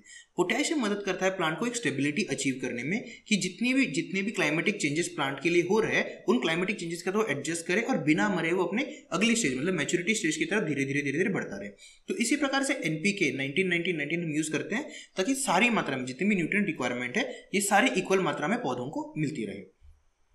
अब हम बात करेंगे एक बहुत ही क्रूशियल टॉपिक के बारे में, या फिर बहुत ही इंपॉर्टेंट, बहुत ही महत्वपूर्ण टॉपिक के बारे में, जो है पानी। तो हमेशा से एक सवाल जो लोगों के दिमाग में आता है, ये मेरे दिमाग में भी कई बार आया था कि पानी ही क्यों, खेती के लिए हम पानी का ही इस्तेमाल क्यों करते हैं। बहुत सारी ऐसी अलग अलग चीज़ें, अलग अलग लिक्विड चीज़ें अवेलेबल है जिनका इस्तेमाल किया जा सकता है एग्रीकल्चर के लिए, लेकिन फिर भी पानी का ही इस्तेमाल क्यों किया जाता है एग्रीकल्चर के लिए। तो इसका एक साधारण सा, अगर हम लोग इसका अगर साइंस, इसके बारे में जो विज्ञान है उसके बारे में अगर हम बात करें तो हाइड्रोपोनिक में या फिर किसी भी एग्रीकल्चर में पानी का इस्तेमाल इसलिए होता है क्योंकि पानी का जो एक्चुअल जो अगर हम केमिकल कंपोजिशन देखते हैं वो है H2O, हाइड्रोजन के 2 बॉन्ड और ऑक्सीजन का 1 बॉन्ड। लेकिन ये बॉन्ड जो एक दूसरे के साथ होते हैं वो काफ़ी कमज़ोर होते हैं, काफ़ी वीक बॉन्ड्स होते हैं। इसकी वजह से हमें एक एडेड एडवांटेज जो मिलता है पानी में, कोई भी चीज़ पानी में आसानी से घोली जा सकती है और कहीं आसानी से पानी में से फिर निकाली जा सकती है। तो ये बहुत ही ज़्यादा एक कारगर मेथड साबित होता है प्लांट्स के लिए पानी एब्जॉर्ब करने का और उसके साथ के जो न्यूट्रिएंट सॉल्यूशन है वो एब्जॉर्ब करने का। तो प्लांट का जो इंटरनल स्ट्रक्चर जिसे हम एटोनॉमी ऑफ प्लांट कहते हैं वो पानी के अराउंड डेवलप हुआ है इस प्रकार कि प्लांट्स को जब भी न्यूट्रिएंट रिक्वायरमेंट जरूरत होगी, पानी को अगर नाइट्रोजन चाहिए या फॉस्फोरस चाहिए या उसको माइक्रोन्यूट्रिएंट जैसे कि एल्यूमिनियम चाहिए या फिर कॉपर चाहिए या फिर जिंक चाहिए या फेरस चाहिए, वो पानी से इजीली एक्सट्रैक्ट करके, मतलब पानी से इजीली तोड़ के ले सकता है और सेम प्रकार में जब भी उसको एक्सेस न्यूट्रिएंट हो वो पानी में फिर से डाल सकता है। जनरली प्लांट्स जो होते हैं पानी में अलग से न्यूट्रिएंट्स नहीं डालते क्योंकि वो सेमी परमिसिबल मेम्ब्रेन के बने हुए होते हैं, लेकिन हम एक्सटर्नली अपने तरफ से फर्टिलाइजर हम पानी में ऐड कर सकते हैं। इस प्रकार हम देख सकते हैं कि पानी से जो न्यूट्रिएंट सोखने की क्षमता होती है प्लांट्स की वो कहीं ज़्यादा होती है। तो इस एक चीज़ की वजह से पानी का इस्तेमाल एग्रीकल्चर में कहीं ज़्यादा मात्रा में होता है। तो जिस प्रकार हम देखते हैं कि पानी में कोई भी चीज़ आसानी से घोली जा सकती है या पानी में से कोई भी चीज़ आसानी से निकाली जा सकती है, ये पानी के ऊपर 2 तरीके से काम करती है। एक होता है पीएच ऑफ वाटर। पीएच मतलब पानी में हाइड्रोजन के बॉन्ड्स कितने अवेलेबल है, इसको हम कहते हैं कि एसिडिटी या अल्कानिटी। पानी कितना एसिड है या पानी कितना अल्कलाइन है, पानी में आम्ल द्रव्य कितनी प्रकार में है, इस प्रकार से हम लोग डिसाइड करते हैं कि पानी की एसिडिटी कितनी है, और एसिडिटी ही पानी का पीएच होती है। और दूसरी एक चीज होती है इलेक्ट्रिक कंडक्टिविटी। पानी जितना प्योर फॉर्म में होता है वो इलेक्ट्रिक कंडक्टिविटी पास नहीं कर सकता है, पानी में से इलेक्ट्रिक करंट पास नहीं हो पाता है। लेकिन जैसे जैसे हम उसमें चीजें ऐड करना डालते हैं, जैसे कि हम लोग उसमें इम्प्योरिटी इंट्रोड्यूस करते हैं, इम्प्योरिटी आने के बाद पानी की इलेक्ट्रिक कंडक्टिविटी मतलब पानी की विद्युत वहन क्षमता बहुत ही ज्यादा बढ़ जाती है। इसी को हम कहते हैं ईसी, जिसको हम लोग ईसी या फिर पीपीएम में कैलकुलेट कर सकते हैं। जब हम पीपीएम की बात करते हैं ये पार्टिकल्स पर मिलियन होता है। तो लेट्स आगे देखते हैं हम लोग ईसी और पीएच के बारे में। तो शुरू करते हैं पीएच से। तो जैसे कि आप अपने स्क्रीन पे देख सकते हो ये एक पीएच स्क्रीन है। तो पीएच स्केल पे हम लोग देखते हैं कि 0 मतलब सबसे ज्यादा एसिडिक होता है और 14 मतलब सबसे ज्यादा अल्कलाइन होता है। तो 0 के दरम्यान आता है बैटरी वाटर हो गया, या फिर आपका लेमन वाटर हो गया, या फिर आपका टोमेटो हो गया, और अगर आप अल्कलाइन साइड देखें तो आपका ड्रेन क्लीनर हो गया, या फिर सोप हो गया आपका। तो हमें जो वाटर अचीव करना है, जो पीएच हमें अचीव करना है, वो न्यूट्रल से थोड़ा ज्यादा एसिडिक मतलब 5.5 से लेकर 6.5 के बीच में होता है। तो 5.5 या 6.5 के बीच में क्यों? तो जब भी हम कोई भी न्यूट्रिएंट इसमें ऐड करते हैं, भले वो कॉपर हो, भले वो मैग्नीज हो, भले वो नाइट्रोजन हो, भले वो फॉस्फोरस हो, भले वो किसी प्रकार का न्यूट्रिएंट हो, 5.5 से 6.5 का जो रेंज होता है ये बहुत ही लूज बॉन्ड में होता है पानी के अंदर, और प्लांट्स इसको बहुत इजीली एब्जॉर्ब कर सकते हैं। तो जो न्यूट्रिएंट अवेलेबिलिटी होती है प्लांट रूट्स के लिए ये कहीं ज़्यादा अवेलेबल होती है 5.5 से 6.5 के बीच में। तो इसलिए हमें हमेशा पीएच अपना 5.5 या 6.5 के बीच में रखना है। अब हम बात करेंगे पीएच मीटर की। जनरली मार्केट में बहुत सारे पीएच मीटर अवेलेबल है जिनको यूज करके हम पानी के पीएच की मात्रा देख सकते हैं। हम जिस रीजन में रहते हैं, हम इंडियन रीजन में रहते हैं, हम एक चीज़ देख सकते हैं कि हमारे यहाँ पे जो वाटर यूज़ किया जाता है, अगर हम लोग ग्राउंड वाटर यूज़ करते हैं, ग्राउंड टेबल वाटर में कहीं मात्रा में सॉल्ट या फिर कहीं मात्रा में क्षार का प्रमाण पाया जाता है। इसकी वजह से जो भी पानी हमें अवेलेबल है जनरली वो पानी 7 या 7.5 के ऊपर ही होता है। तो हमें देखना पड़ता है कि हम इस पीएच को नीचे कैसे लाएं, पीएच को कंट्रोल कैसे करें। तो जैसे पीएच मीटर आपको 6.5 या 7.5 या फिर 8 की वैल्यू देता है, तो हमें पानी के साथ इंट्रोड्यूस करना होगा थोड़ा एसिड। तो यहाँ पे हम इस्तेमाल करते हैं फॉस्फोरिक एसिड का। हम इसमें नाइट्रिक एसिड या सल्फ्यूरिक एसिड या फॉस्फोरिक एसिड यूज कर सकते हैं। नाइट्रिक एसिड और सल्फ्यूरिक एसिड कहीं ज़्यादा कॉस्टली होता है, या उसका जो कॉस्टिंग है वो कहीं ज़्यादा होता है फॉस्फोरिक एसिड से। फॉस्फोरिक एसिड ये एग्रीकल्चर एसिड होता है और वो बहुत ज़्यादा किफ़ायती होता है, इसलिए हम फॉस्फोरिक एसिड का इस्तेमाल करते हैं पीएच को डाउन करने के लिए। तो पीएच मीटर के यूज से फॉस्फोरिक एसिड ऐड करके हम पीएच को इजीली कंट्रोल करके 5.5 से 6.5 के बीच में ला सकते हैं। नेक्स्ट चीज देखते हैं ईसी ऑफ वाटर और इलेक्ट्रिक कंडक्टिविटी ऑफ वाटर। जब हम इलेक्ट्रिक कंडक्टिविटी की बात करते हैं तो एक्चुअली हम देखना चाहते हैं कि पानी में कितनी मात्रा में इंप्यूरिटीज मतलब कितनी मात्रा में सॉल्ट्स या फिर फर्टिलाइजर्स एडेड है। इसी मीटर हमें एक वैल्यू देता है कि पानी में इतनी मात्रा में इंप्यूरिटीज या फिर इतनी मात्रा में फर्टिलाइजर का डोसेज ऑलरेडी अवेलेबल है। इससे हम डिटरमाइन कर सकते हैं कि जो भी वाटर हमने क्रिएट किया है, जो भी वाटर इरिगेशन वाटर हमने बनाया है, क्या वो प्लांट्स के लिए सुटेबल है या नहीं, उसमें जितनी मात्रा में फर्टिलाइजर्स है क्या वो प्लांट्स के लिए सुटेबल है या नहीं, या क्या वो बहुत ज़्यादा कम है या फिर बहुत ज़्यादा हो चुके हैं। इसका डिटरमाइन करने के लिए या फिर ये पता करने के लिए हमें इसी मीटर की सहायता होती है। जनरली हमें इसकी जो इसी मीटर की जो वैल्यू मिलती है वो हमें या तो ईसी में मिलती है या तो पीपीएम में मिलती है। अगर इसी मीटर हमें पीपीएम में वैल्यू दे रहा है तो जनरली हम उसको ईसी में कन्वर्ट कर सकते हैं। 640 पीपीएम का मतलब होता है एक ईसी, या फिर एक ईसी का मतलब होता है 640 पीपीएम। तो जनरली अलग अलग प्लांट्स के लिए अलग अलग ईसी मैनेज किया जाता है। फॉर एग्जांपल लेट्यूस के लिए हम लगभग 700 से 800 पीपीएम मैनेज करते हैं, या फिर जो कुछ पौधे होते हैं जैसे कि टोमेटो हो गया उसके लिए 1200 से 1500 पीपीएम मैनेज किया जाता है। इस प्रकार पीपीएम की वैल्यू से हम डिटरमाइन कर सकते हैं कि जिस पौधे के लिए लगने वाली फर्टिलाइजर की मात्रा पर्याप्त है या नहीं है। तो अब देखते हैं हम ईसी मीटर के बारे में। तो ईसी मीटर में जनरली हमें जो वैल्यूज मिलती है वो ईसी मीटर की वैल्यू हमें बताती है कि पानी में कितनी मात्रा में फर्टिलाइजर अवेलेबल है या नहीं। तो जब भी हम इरिगेशन वाटर क्रिएट करते हैं तो इरिगेशन वाटर में हम ईसी मीटर की वैल्यू लेके हम उसमें कंटिन्यूसली सॉल्ट या फिर फर्टिलाइजर अपने ऐड कर सकते हैं, और एक पर्याप्त मात्रा में जब ईसी हमारा हो जाता है, जब पीएच ईसी मीटर जब हमें एक पर्याप्त रीडिंग दे देता है तो उसके बाद हम फर्टिलाइजर डोसेज ऐड करना बंद कर देते हैं। तो इसी प्रकार ईसी मीटर और पीएच मीटर को यूज करके हम किसी भी प्रकार के पानी को एक इजी वाटर बना सकते हैं हाइड्रोपोनिक एग्रीकल्चर के लिए। ये बहुत ही बड़ी चीज़ नहीं है, बहुत ही आसानी से किया जा सकता है। इसके लिए बहुत ही ज़्यादा एजुकेशन या फिर बहुत ही ज़्यादा नॉलेज बेस की ज़रूरत नहीं पड़ती है। किसी भी प्रकार एक कॉमन 2 इंस्ट्रूमेंट की मदद से ये काम आसानी से किया जा सकता है। अब हम बात करेंगे बहुत ही इंपॉर्टेंट टॉपिक की, जो है न्यूट्रिएंट सॉल्यूशन। जैसे कि अब हमने देखा कि हमें इलेक्ट्रिक कंडक्टिविटी पानी की बढ़ाने के लिए उसमें बहुत सारे फर्टिलाइजर्स ऐड करने पड़ेंगे। अब ये फर्टिलाइजर्स 5.5 to 6.5 पीएच पे प्लांट्स रूट के लिए अवेलेबल होंगे। अब हम देखेंगे एक इंपॉर्टेंट चीज़ की कि ये न्यूट्रिएंट्स क्या होंगे, जो फर्टिलाइजर्स या फिर जो भी सॉल्ट्स हम पानी में ऐड करना चाहते हैं ताकि हम जो पर्याप्त ईसी है वो अचीव कर पाए, उसके लगने वाले न्यूट्रिएंट सॉल्यूशन एग्जैक्टली होते क्या है। तो हाइड्रोपोनिक में या फिर किसी भी एग्रीकल्चर में या किसी भी प्रकार की खेती में हमें दो प्रकार के न्यूट्रिएंट्स लगते हैं। एक होते हैं माइक्रो एलिमेंट्स और एक होता है माइक्रो एलिमेंट्स। जब हम माइक्रो एलिमेंट्स की बात करते हैं, ये एलिमेंट्स किलो की मात्रा में मतलब बहुत बड़ी मात्रा में यूज किए जाते हैं। प्लांट्स की इनके ऊपर डिपेंडेंसी बहुत ही ज़्यादा होती है। फिर आते हैं माइक्रो एलिमेंट्स। माइक्रो एलिमेंट्स बहुत ही कम मात्रा में हमें इस्तेमाल होते हैं, ये काफ़ी मिलीग्राम से फिर ग्राम्स में होते हैं। तो जब हम माइक्रो एलिमेंट्स की बात करते हैं, इसमें आता है आपका नाइट्रोजन, इसमें आता है phosphorus, potassium, calcium, magnesium and sulphur. जब हम माइक्रो एलिमेंट्स की बात करते हैं, इसमें आता है boron, manganese, zinc, copper, molybdenum और फेरस। तो अभी देखते हैं कि अलग अलग प्रकार के जो माइक्रो और माइक्रो न्यूट्रिएंट्स होते हैं वो एक साथ आके अलग अलग प्रकार के टैंक्स या फिर फर्टिलाइजर सॉल्यूशन किस प्रकार क्रिएट करते हैं। तो जैसे कि आप आपके स्क्रीन पे देख सकते हो, न्यूट्रिएंट सॉल्यूशन जो भी हम फर्टिलाइजर या फिर जो भी सॉल्ट्स हमको मार्केट से या फिर दुकान से अवेलेबल होते हैं, एज इट इज हम उनको प्लांट्स को दे नहीं सकते। हम एज इट इज प्लांट को फर्टिलाइजर में डुबा के नहीं रख सकते कि प्लांट्स को लगने वाले न्यूट्रिएंट्स वो लेना स्टार्ट कर दे। तो हमें कॉन्सेंट्रेटेड सॉल्यूशन बनाना पड़ता है जो भी मार्केट से फर्टिलाइजर्स हमारे पास अवेलेबल है, और फिर इन्हीं कॉन्सेंट्रेटेड सॉल्यूशन को इस्तेमाल करके हम इरिगेशन वाटर बनाएंगे।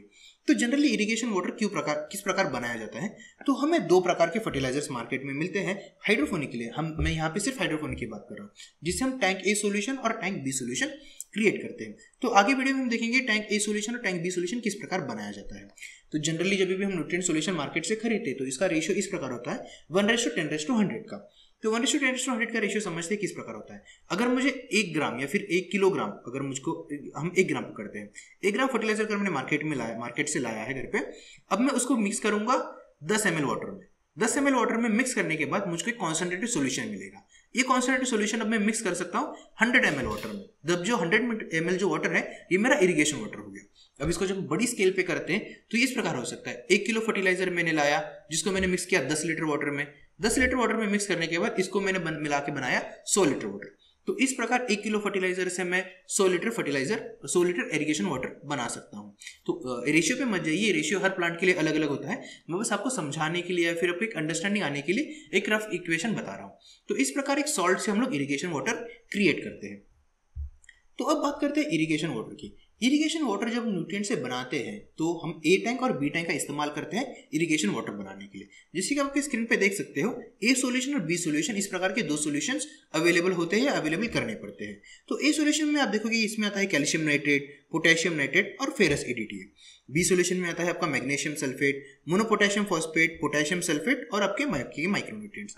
तो यहाँ पे आप देख सकते हो कि एक डिफरेंशिएटर अगर आपको यहाँ पे देखने मिलता है कि नाइट्रेट बेस्ड सारे जो सोल्यूशंस है वो ए टैंक में है, और सल्फेट बेस्ड जितने भी सॉल्यूशंस है वो आपके बी टैंक में है, और माइक्रोन्यूट्रिएंट्स भी आपके बी टैंक में। माइक्रोन्यूट्रिएंट जनरली ए टैंक या बी टैंक किसी भी टैंक में डाल दिया जा सकता है, उससे कोई ज़्यादा फर्क नहीं पड़ता है। जनरली हम इसको बी टैंक में रखते हैं। तो नाइट्रेट बेस्ड और सल्फेट बेस्ड न्यूट्रिएंट सॉल्यूशन अगर हम एक साथ बनाते हैं और अगर इसका कॉन्सेंट्रेट सॉल्यूशन बनाते हैं तो कुछ टाइम के बाद, कुछ समय के बाद इनका एक अलग केमिकल रिएक्शन होकर ये डिपॉजिट्स होना स्टार्ट हो जाते हैं फ्लोर पे। तो ये जैसे टैंक में अगर फ्लोर पे डिपॉजिट हो जाते हैं तो फिर ये पानी में अच्छे से घुलते नहीं है और ये प्लांट्स को इजीली अवेलेबल नहीं होते हैं। तो इसलिए हम लोग ए टैंक और बी टैंक इस दो प्रकार के टैंक बनाते हैं। ए टैंक होता है नाइट्रेट बेस्ड केमिकल्स के लिए और बी टैंक होता है सल्फेट बेस्ड केमिकल्स के लिए। तो इस प्रकार इन दोनों को फिर हम इरिगेशन पानी में, मतलब जो अपना नॉर्मल वाटर जो हम यूज करने वाले प्लांट्स को, उसमें मिला के हम इरिगेशन वाटर क्रिएट करते हैं। इस प्रकार से इरिगेशन वाटर क्रिएट किया जाता है हाइड्रोपोनिकली। अब ये जो इरिगेशन वाटर है ये हम एनएफटी मेथड या फिर किसी और मेथड में यूज करते हैं, फिर हम इसको रिसाइकल करते हैं। इसी पानी को फिर हम मेन टैंक में लेके आते हैं और फिर इसी को हम लोग रिसाइकल कर करके हम इसी पानी को एक लंबी मात्रा में, एक लंबी समय तक इसको हम इस्तेमाल करते हैं। तो कॉन्सेंट्रेशन सोल्यूशन जो होता है फर्टिलाइजर को जब हम मदर स्टॉक में डालते हैं वो मदर स्टॉक कहलाता है आपका ए टैंक या फिर बी टैंक। जब ये मदर स्टॉक सोल्यूशन हम इरिगेशन वाटर में डालते हैं तो ये बन जाता है अपना हाइड्रोपोनिक न्यूट्रिएंट वाटर। तो हाइड्रोपोनिक न्यूट्रिएंट वाटर इस्तेमाल किया जाता है पौधों के ग्रोथ के लिए। तो अब बात करते हैं कमर्शियल वायबिलिटी की। तो चलिए अब बात करते हैं कमर्शियल वायबिलिटी की। तो जब हम कमर्शियल वायबिलिटी की बात करते हैं तो हमें दो चीज़ों का ध्यान रखना है यहाँ पे, commercial viability in traditional farming and commercial viability into hydroponic farming. तो यहाँ पे हम बात कर सकते हैं उसी टेबल की जो हमने बहुत पहले देखा था जब हमने कंपैरिजन किया था एक ट्रेडिशनल फार्मिंग का हाइड्रोपोनिक फार्मिंग के साथ। तो जैसे कि आप स्क्रीन पे देख सकते हैं उसी टेबल को फिर से अब यहाँ पे बात करेंगे हम लोग कमर्शियल डिपेंडेंसी और कमर्शियल अवेलेबिलिटी, जो भी हमको कमर्शियल एडवांसमेंट की जो हमें हाइड्रोपोनिक फार्मिंग से मिलती है। जहाँ पे आप देख सकते हो कि एरिया, यहाँ पे एरिया हमें बहुत ही कम लगता है। अगर आपके पास ऑलरेडी बहुत ज़्यादा एरिया अवेलेबल है तो आप डायरेक्टली आप ट्रेडिशनल फार्मिंग कर सकते हैं, लेकिन अगर आप फर्स्ट टाइम अगर एग्रीकल्चर में जाना चाहते हो तो आपको देखना पड़ेगा कि आपकी जो एरिया रिक्वायरमेंट है हाइड्रोपोनिक फार्मिंग में बहुत ही कम है। तो जिस प्रकार हम सेटअप कॉस्ट की बात करते हैं, जैसे कि हमने जो सेटअप कॉस्ट थी हमारी जो 12,50,000 की थी, तो जब हम बात करते हैं ट्रेडिशनल फार्मिंग की, तो अगर हमें 1 एकड़ लैंड की अगर ज़रूरत पड़ती है हमें अगर सेम प्रोडक्शन लेने के लिए, तो ट्रेडिशनल फार्मिंग में ये अमाउंट बहुत ही ज़्यादा होती है और हाइड्रोपोनिक फार्मिंग में ये अमाउंट बहुत ही कम मात्रा में एडजस्ट की जा सकती है। तो 12,50,000 अगर हम लोग कमर्शियल कॉस्ट कर दे तो इसमें हमने ज़मीन की कॉस्ट नहीं पकड़ी थी। 12,50,000 ये सिर्फ कमर्शियल सेटअप की कॉस्ट थी। ठीक है, तो देखते हैं अभी वाटर के बारे में। अगर वाटर डिपेंडेंसी अगर हम हाइड्रोपोनिक फार्म की देखते हैं तो बहुत ही कम मात्रा में वाटर डिपेंडेंसी है हमारी। अगर हम लोग किसी कुआं खोदते हैं या फिर हम लोग किसी वेल का सहारा लेते हैं या बोरवेल का सहारा लेते हैं एक ट्रेडिशनल फार्म रन करने के लिए, तो लगने वाली इलेक्ट्रिसिटी या फिर जो पंपिंग वाटर होता है उसकी मात्रा बहुत ही ज़्यादा होती है। लेकिन हाइड्रोपोनिक में ये मात्रा बहुत ही कम होती है, तो हम वाटर में हम बहुत ज़्यादा पैसे बचा लेते हैं। दूसरी चीज़ हम देखते हैं फर्टिलाइजर में। तो फर्टिलाइजर में लगभग हमको 15 से 16,000 का बेनिफिट मिलता है हमको फर्टिलाइजर पे। तो यहाँ पे कमर्शियल वाइबिलिटी हमारी बहुत अच्छे से वर्कआउट होती है। ट्रेडिशनल फार्मिंग के लिए हमें लगभग 18,000 से लेके 20,000 रुपए की जरूरत पड़ती है सिर्फ और सिर्फ फर्टिलाइजर के ऊपर। हाइड्रोपोनिक में यही मात्रा 3,000 के आसपास पड़ती है। तो हाइड्रोपोनिक में हम फर्टिलाइजर पे बहुत ही ज़्यादा पैसे बचा लेते हैं। अब हम बात करते हैं वर्कर्स की। तो ट्रेडिशनल फार्मिंग में लगभग जो हमें 3 वर्कर्स लगते हैं, हाइड्रोपोनिक में हमें सिर्फ 1 वर्कर की जरूरत पड़ती है। यहाँ पे लगभग हम लोग 10 से 12,000 रुपए बचा लेते हैं। तो अगर हम इन 3 की चीज़ों की अगर बात करते हैं तो लगभग हर प्रोडक्ट पीछे हर महीने में हम लोग लगभग हम लोग 35 से 40,000 रुपए ईजिली बचा लेते हैं एज ए इनपुट कॉस्ट में हम इसे बचा लेते हैं। इसके वजह से ऑपरेशन कॉस्ट हमारी बहुत ही कम हो जाती है। ऑपरेशन कॉस्ट कम होने की वजह से पर प्लांट जो यूनिट इकोनॉमिक्स होता है वो हमारा बहुत अच्छे से बैठता है। तो इसका हमने और डिटेल में जब रिसर्च किया तो हमने पाया कि एक ट्रेडिशनल फार्मिंग में जो भी एक बेसिल का प्लांट ग्रो होता है तो एक सिंगल प्लांट की एक लाइफ टाइम कॉस्ट जो हमें होती है वो लाइफ टाइम कॉस्ट हमें होती है लगभग 9 से 10 रुपए के आसपास। वही पर प्लांट कॉस्ट हमारी हाइड्रोपोनिक फार्मिंग में बैठती है 1 रुपये 20 पैसे के आसपास। तो जब भी हम इससे जो भी प्रोड्यूस आने वाला होता है, जब हम इसे मार्केट में बेचने जाते हैं, तो जहाँ पे ट्रेडिशनल फार्मिंग का एक पौधा हमें लगभग 20 से 25 रुपए की उपज देता है, यहाँ जहाँ पे हमारा पैसा 2 गुना से 3 गुना होता है, वही हाइड्रोपोनिक का पौधा अगर हम लोग 20 रुपए में बेचते हैं तो यहाँ पे पैसा 20 टाइम्स मतलब 20 गुना ज़्यादा बढ़ जाता है। तो इस प्रकार हम देख सकते हैं कि हाइड्रोपोनिक की जो कमर्शियल वाइबिलिटी होती है वो ट्रेडिशनल फार्मिंग से कहीं ज़्यादा होती है। हाइड्रोपोनिक में एक और एडवांटेज जो हमें मिलता है वो पेस्टिसाइड्स और हर्बिसाइड का जीरो कॉस्टिंग। इसके ऊपर हमें पेस्टिसाइड्स या हर्बिसाइड्स में हमें बिल्कुल भी पैसा खर्चा नहीं करना पड़ता है हाइड्रोपोनिक फार्मिंग में, बल्कि ट्रेडिशनल फार्मिंग में ये एडिशनल 3 से 4,000 रुपए का ओवरहेड हो जाता है। तब जब हम इन सब चीज़ों को हम ध्यान में लेते हैं और अब जब हम देखते हैं कि जब लगभग हमने 13,000 का प्लांट प्रोडक्शन किया है हाइड्रोपोनिक फार्मिंग में, तो हाइड्रोपोनिक फार्मिंग कहीं ज़्यादा बेनिफिशियल है, कहीं ज़्यादा अचीवेबल लगता है। अब बात करते हैं यूनिट इकोनॉमिक्स की। तो हम बात करेंगे 2 केसेस की, एक होता है हाई एज केस और एक होता है low edge case. High edge case में बात करते हैं बेसिल की। तो हमारे प्राइस प्रेडिक्शन मॉडल से जो हमने देखा कि बेसिल के जो हाईएस्ट कॉस्टिंग जाती है वो कॉस्टिंग जाती है 300 रुपये kg। और जब हम लोएस्ट की बात करते हैं तो हम एग्जांपल लेते हैं इसमें पत्ता गोभी का, जिसका पर हेड की कॉस्ट हमें मिलती है लगभग 8 से 9 रुपये। तो अब हम कंपैरिजन करेंगे कि 13,000 हेड प्रोडक्शन में हाइड्रोपोनिक में हम 13,000 का प्लांट प्रोडक्शन करते हैं, उसमें हम क्या अचीव कर सकते हैं। तो 13,000 प्रोडक्शन में अगर हर दिन हम 50 किलो का अगर बेसिल प्रोडक्शन निकालते हैं और जिसकी कॉस्टिंग अगर हमें 300 रुपये के आसपास पड़ती है, तो ये नंबर आसानी से 6.5 से 7 लाख के ऊपर चला जाता है। लेकिन जब हम छोटे मतलब सबसे कम नंबर की हम बात करते हैं, तब हम बात करेंगे कैबेज की। कैबेज हमें 30 दिन में प्रोडक्शन देता है, जो कि 1 महीने का प्रोडक्शन होता है।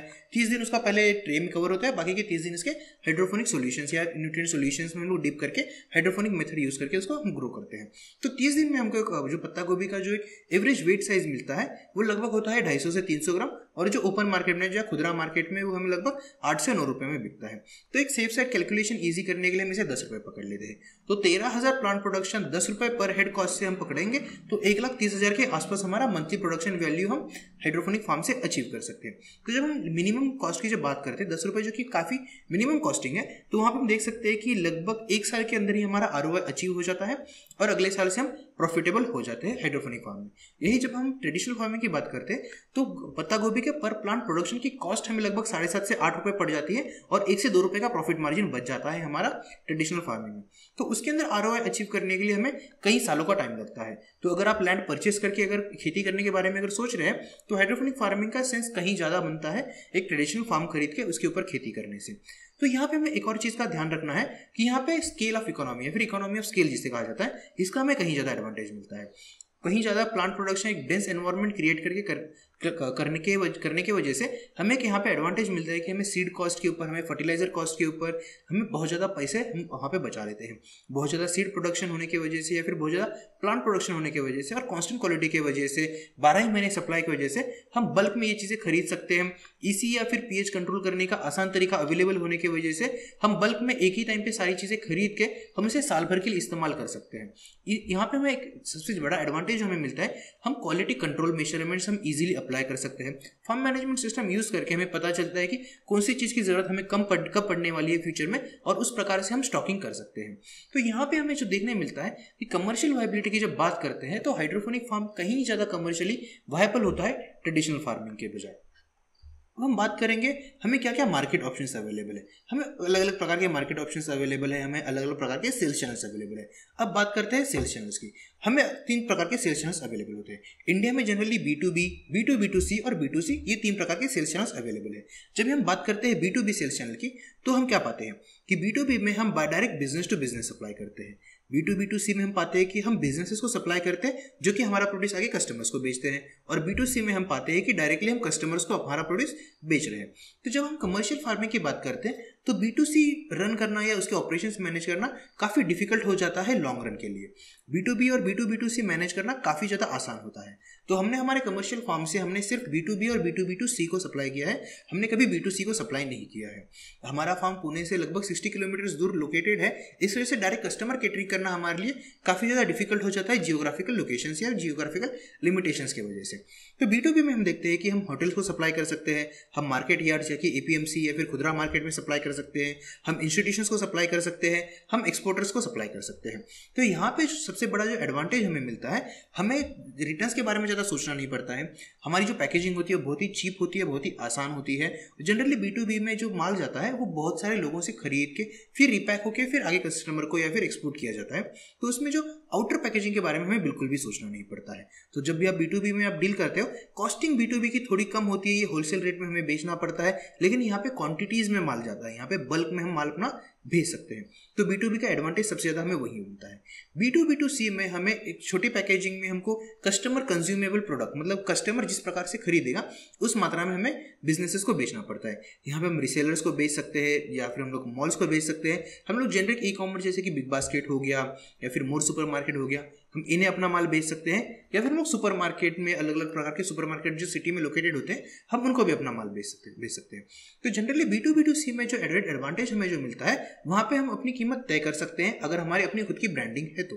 अगर हमारी खुद की ब्रांडिंग नहीं है तो हम उसको जेनरिक क्वांटिटी में हम उसको बेच सकते हैं, और जो भी रीसेलर्स होते हैं या फिर जो भी मॉल्स होते हैं, वो जो भी मार्केट प्राइसिंग है उसके ऊपर डिसाइड करते हैं कि इसकी जो मार्केट वैल्यू होगी क्या होगी, और उसके बिलिंग साइकिल उस प्रकार से मैनेज किए जाते हैं। अब हाइड्रोपोनिक का सबसे बड़ा एडवांटेज हमें ये मिलता है कि सारी इनपुट कॉस्ट, मतलब लगने वाला पानी, लगने वाला फर्टिलाइजर, लगने वाली सीड्स, लगने वाली लेबर कॉस्ट, ये बहुत ही कांस्टेंट होती है, इनमें बहुत ज़्यादा वेरिएशन नहीं पाया जाता है। क्लाइमेट का भी जो भी डिपेंडेंसी होती है वो भी जीरो होती है। तो क्लाइमेट डिपेंडेंसी की वजह से बहुत ज़्यादा वेरिएशन हमको प्राइसिंग में देखने नहीं मिलते हैं। तो हम इनके साथ जब भी हम काम करते हैं, हम पूरे साल के लिए एक फिक्स कॉस्टिंग डिसाइड करके हम उनके साथ आसानी से काम कर सकते हैं। यहाँ पे हमको एक बिजनेस फ्लेक्सिबिलिटी मिलती है, जहाँ पे हम ग्रोथ पैटर्न देख सकते हैं और उसको इजीली अचीव कर सकते हैं। B2C में जनरली हम अपने कस्टमर्स को डायरेक्टली अपना माल बेचना चालू करते हैं। ये हम 3-4 प्रकार से कर सकते हैं। हम इसके लिए अपना खुद का स्टोर सेटअप कर सकते हैं, या फिर हम अपना खुद का ई-कॉमर्स वेबसाइट बना सकते हैं, या फिर हम किसी सोसाइटीज़ में या फिर हम बड़े बड़े कॉर्पोरेट कंपनीज में जाके अपना माल बेचना चालू कर सकते हैं।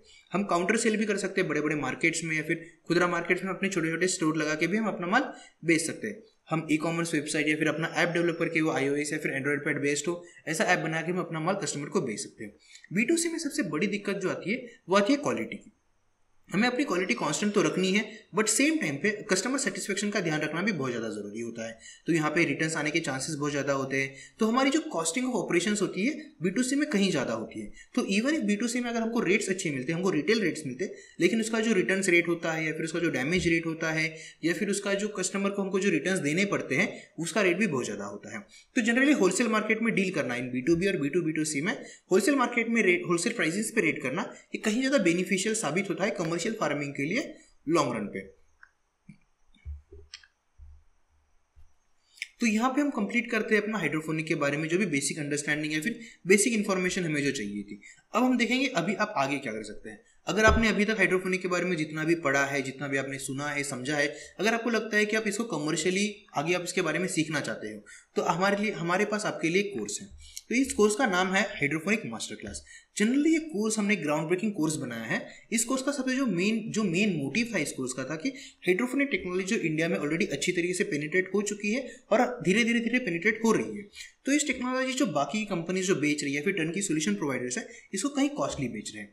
हमने एक कोर्स बनाया कि इसको आप 70% से भी कम मात्रा में, कम सस्ते में हम आपको किस प्रकार बना सकते हैं, जिसके लिए आपको किसी कंसल्टेंट की किसी की जरूरत नहीं है। इसकी सारी छोटी से छोटी बारीकियां आप अपने आप से सीख के, आप एक डेली वेज लेबर्स पकड़ के, आप मटेरियल मार्केट से खरीद के, आप लोकल सहायता की मदद से आप इसको 70% चीपर प्राइस में इसको बना सकते हो और आप इसको 3 दिन में कंप्लीट कर सकते हो। और इसका जो एवरेज टर्नआउट होता है, जिसका जो एवरेज हम लोग प्राइस प्रोडक्शन या फिर एवरेज रेवेन्यू बोलते हैं, ये लगभग 4 लाख के आसपास होता है। तो जैसे कि मैंने आपको एक एग्जांपल बताया कि जगह अगर हम बेसिल का प्लांट प्रोडक्शन करते हैं तो लगभग 6.5 से 7 लाख रुपए महीना। अगर हम सबसे छोटा कैबेज का प्रोडक्शन करते हैं तो लगभग 1 से 1.5 लाख रुपए महीना। इस प्रकार से हम लोग 4 लाख का जो एक स्टैंडर्ड जो एवरेज ROI है वो हम इसके ऊपर आसानी से अचीव कर सकते हैं। तो जैसे कि आप देख सकते हो कि आप अपना खुद का हाइड्रोफोनिक फार्म आप अपने खुद के दम पे, अपने खुद के बलबूते पे सेटअप कर सकते हो, बिना किसी कंसल्टेंट या बिना किसी कंपनी या बिना किसी टर्नकी सॉल्यूशन के प्रोवाइड किए हुए। जैसे कि आप आपके स्क्रीन पे देख सकते हो कि ये हमारा फार्म डेवलपमेंट वीडियो है। इस प्रकार के हमने 40 दिन की वीडियोस बनाए हैं कि 40 दिन के अंदर आप किस प्रकार से आपका फार्म सेटअप कर सकते हो। एकदम अर्ली फेज, जैसे कि लैंड लेवलिंग करना, विंड चेक करना, विंड स्पीड कितनी है, वाटर लेवल चेक करना, आपके किस प्रकार के न्यूट्रिएंट्स ऑलरेडी वाटर में अवेलेबल है, इस प्रकार के टेस्टिंग से लेके पॉली हाउस का सेटअप करना, कैसे चीप में आप पॉली हाउस सेटअप कर सकते हो। जबकि जैसे कि हम बता दें कि आप पॉली हाउस यूज करके भी आप बहुत ही सस्ते में, बहुत ही आसानी से पॉली हाउस सेटअप कर सकते हो। अगर आप नया पॉली हाउस खरीदने जाते हो 5,000 स्क्वायर फीट के लिए, उसकी कॉस्टिंग लगभग 13 से 14 लाख रुपए पड़ती है। वही पॉली हाउस अगर आप यूज लेते हो, जैसे अगर 1 साल पुराना पॉली हाउस है तो आपको 3.5 से 4 लाख रुपए में मिल जाता है। Even if you are getting 50%, अगर आपको 50% की अगर सब्सिडी भी मिल रही है पॉली हाउस के ऊपर, यूज पॉली हाउस की कॉस्टिंग सब्सिडी कॉस्टिंग से भी कहीं ज़्यादा कम होती है। तो यूज पॉली हाउस यूज करना कभी भी एक ज़्यादा अच्छा सेंस बनता है। यूज पॉली हाउस में देखो कि अंदर के फ्रेम्स होते हैं, सिर्फ वो पुराने होते हैं। बाहर वाला जो आउटर पेपर होता है, जो कि 400 माइक्रोन का पेपर होता है, उसके अंदर लगने वाले टेप नेट, शेड नेट, ये सारे के सारे मटेरियल्स नए होते हैं। तो यूज पॉली हाउस यूज करके आप बहुत आसानी से, बहुत सस्ते में पॉली हाउस सेटअप कर सकते हो। अब जैसे कि स्क्रीन में देख सकते हो कि सीडलिंग्स कैसे क्रिएट करने हैं, सीडलिंग्स को पाइप में ट्रांसफर कैसे करना है, ट्रांसफर करने से इसका हार्वेस्ट कैसे होगा, प्रूनिंग कैसे होगा, प्रूनिंग करके आप नए नए प्लांट्स कैसे डेवलप कर सकते हो, हार्वेस्ट होने के बाद उसको आप मार्केट में कैसे बेच सकते हो। हार्वेस्ट अगर आप मार्केट में बेचना चाहते हो तो वहाँ पे मल्टीपल चीज़ें अवेलेबल है। आप अपनी प्राइवेट लिमिटेड कंपनी फॉर्म करके आप एक्सपोर्ट मार्केट में या फिर आप बड़े रिटेलर्स को अपना माल आप डायरेक्टली बेच सकते हो। यहाँ पे आपको बहुत ज़्यादा एडेड एडवांटेज मिलेंगे अगर आप एक प्राइवेट लिमिटेड कंपनी फॉर्म करते हो तो कंपनी का फॉर्मेशन कैसे करना है, उसके लिए लगने वाले ट्रेडमार्क्स कैसे लेने हैं, इसके बारे में हमने यहाँ पे वीडियोज़ बनाए हुए हैं। इस प्रकार के सारे बिजनेसेस ये फार्म पे तो रन होते ही है, लेकिन इससे कहीं ज़्यादा ये पेपर्स पे रन होते हैं।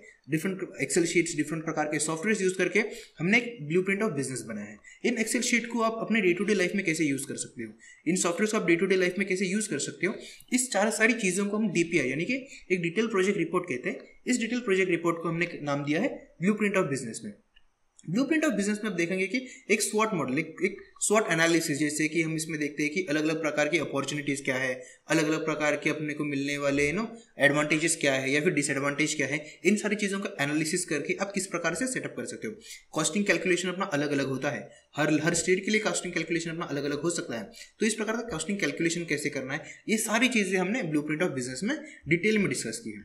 तो बस ना कि इतना ही, जब भी आप हमारा कोर्स खरीदते हो तो उसके साथ आप देख पाओगे कि हमने एक फॉर्म मैनेजमेंट सॉफ्टवेयर जो कि हमने फ्री में अवेलेबल करके दिया है, हमने एक फ्यूचर प्राइस प्रेडिक्शन एल्गोरिदम जो कि हमने फ्री में अवेलेबल करके दिया है। इसके अलावा कहीं ज़्यादा लोग एक दूसरे से इंटरैक्ट या फिर हमसे इंटरैक्ट करना चाहते हैं, इसलिए हमने एक प्राइवेट फेसबुक ग्रुप बनाया है। तो ऑलरेडी जिन लोगों ने ये कोर्स किया हुआ या जो हाइड्रोफोनिक से ऑलरेडी जुड़ चुके हैं, इन लोगों से इंटरैक्ट कर सकते हो। अगर आप ऑलरेडी इस फेज में हो जहाँ पे हाइड्रोफोनिक प्रोडक्शन स्टार्ट करना चाहते हो या कर चुके हो, इन लोगों से किया हुआ डिस्कशन आपको कहीं ज़्यादा फ्रूटफुल साबित हो सकता है एक फ्यूचर कमर्शियल सक्सेस के लिए। इसके अलावा आप हमारा फार्म विजिट कर सकते हो, आप खुद आके हमारा फार्म देख सकते हो, जहाँ पे आपको ये देखने मिलेगा कि एक ऑपरेशनल फार्म किस प्रकार से रन होता है, ये ऑपरेशनल फार्म को किस प्रकार से क्रिएट करना है। तो जब भी हम बात करते हैं हाइड्रोफोनिक मास्टर क्लास की, हम एक कोर्स क्रिएट करने की कोशिश नहीं कर रहे, हम कोशिश कर रहे हैं कि हम एक कम्युनिटी डेवलप करें। हम बहुत सारे लोगों की एक जैसी सोच रखने वाले लोगों की एक कम्युनिटी डेवलप करें, और उनको हाइड्रोपोनिक में सक्सेस होने के लिए लगने वाली चीज़ें, जैसे कि फ्यूचर में प्राइस क्या होगी, जैसे कि फार्म को किस प्रकार मैनेज करना है, जैसे कि बाकी लोगों से कैसे इंटरेक्ट करना है, जैसे कि ऑपरेशन फार्म्स को कैसे देखना है, कैसे मिलना, कैसे ऑपरेशन फार्म्स देख के उनसे मिल के उनसे डिस्कशंस करके एक्चुअल ग्राउंड रियलिटी की चीज़ें समझनी है। तो ये सारी चीज़ें इंक्लूड करके हम कोशिश कर रहे हैं कि आपको एक कम्युनिटी सपोर्ट या फिर कम्युनिटी सिस्टम प्रोवाइड करें। इसके अलावा बहुत सारे लोगों का ऑप्शन ये होता है कि हमारे पास उतनी ज़्यादा सेविंग्स अवेलेबल नहीं है, हम बैंक लोन के लिए जाना चाहते हैं। तो बैंक लोन के लिए आपके पास मल्टीपल ऑप्शन है। आप प्राइवेट बैंक के पास जा सकते हो, आप सरकारी बैंक्स के पास जा सकते हो, या NBFC के पास जा सकते हो। तो इन बैंक्स के पास आप जब भी जाओगे तो आपको ये प्रूफ करना पड़ेगा कि आपके पास एक एडिक्वेट नॉलेज, मतलब एक बिजनेस सक्सेसफुली रन करने के लिए लगने वाला जितना भी नॉलेज है ये आपके पास अवेलेबल है। इसलिए हम सर्टिफिकेट प्रोवाइड करते हैं। 90% कोर्स कंप्लीट करने के बाद, और यहाँ कोर्स में बहुत सारे क्वेश्चनर्स हैं, वो क्वेश्चनर्स कंप्लीट करने के बाद हम आपको सर्टिफाइड करते हैं कि अच्छा दिस पर्टिकुलर पर्सन, इन्होंने हाइड्रोपोनिक के ऊपर एक कोर्स कंप्लीट किया हुआ है और ये कमर्शियल बिजनेस सेटअप करने के लिए एक पूरी तरीके से तैयार है।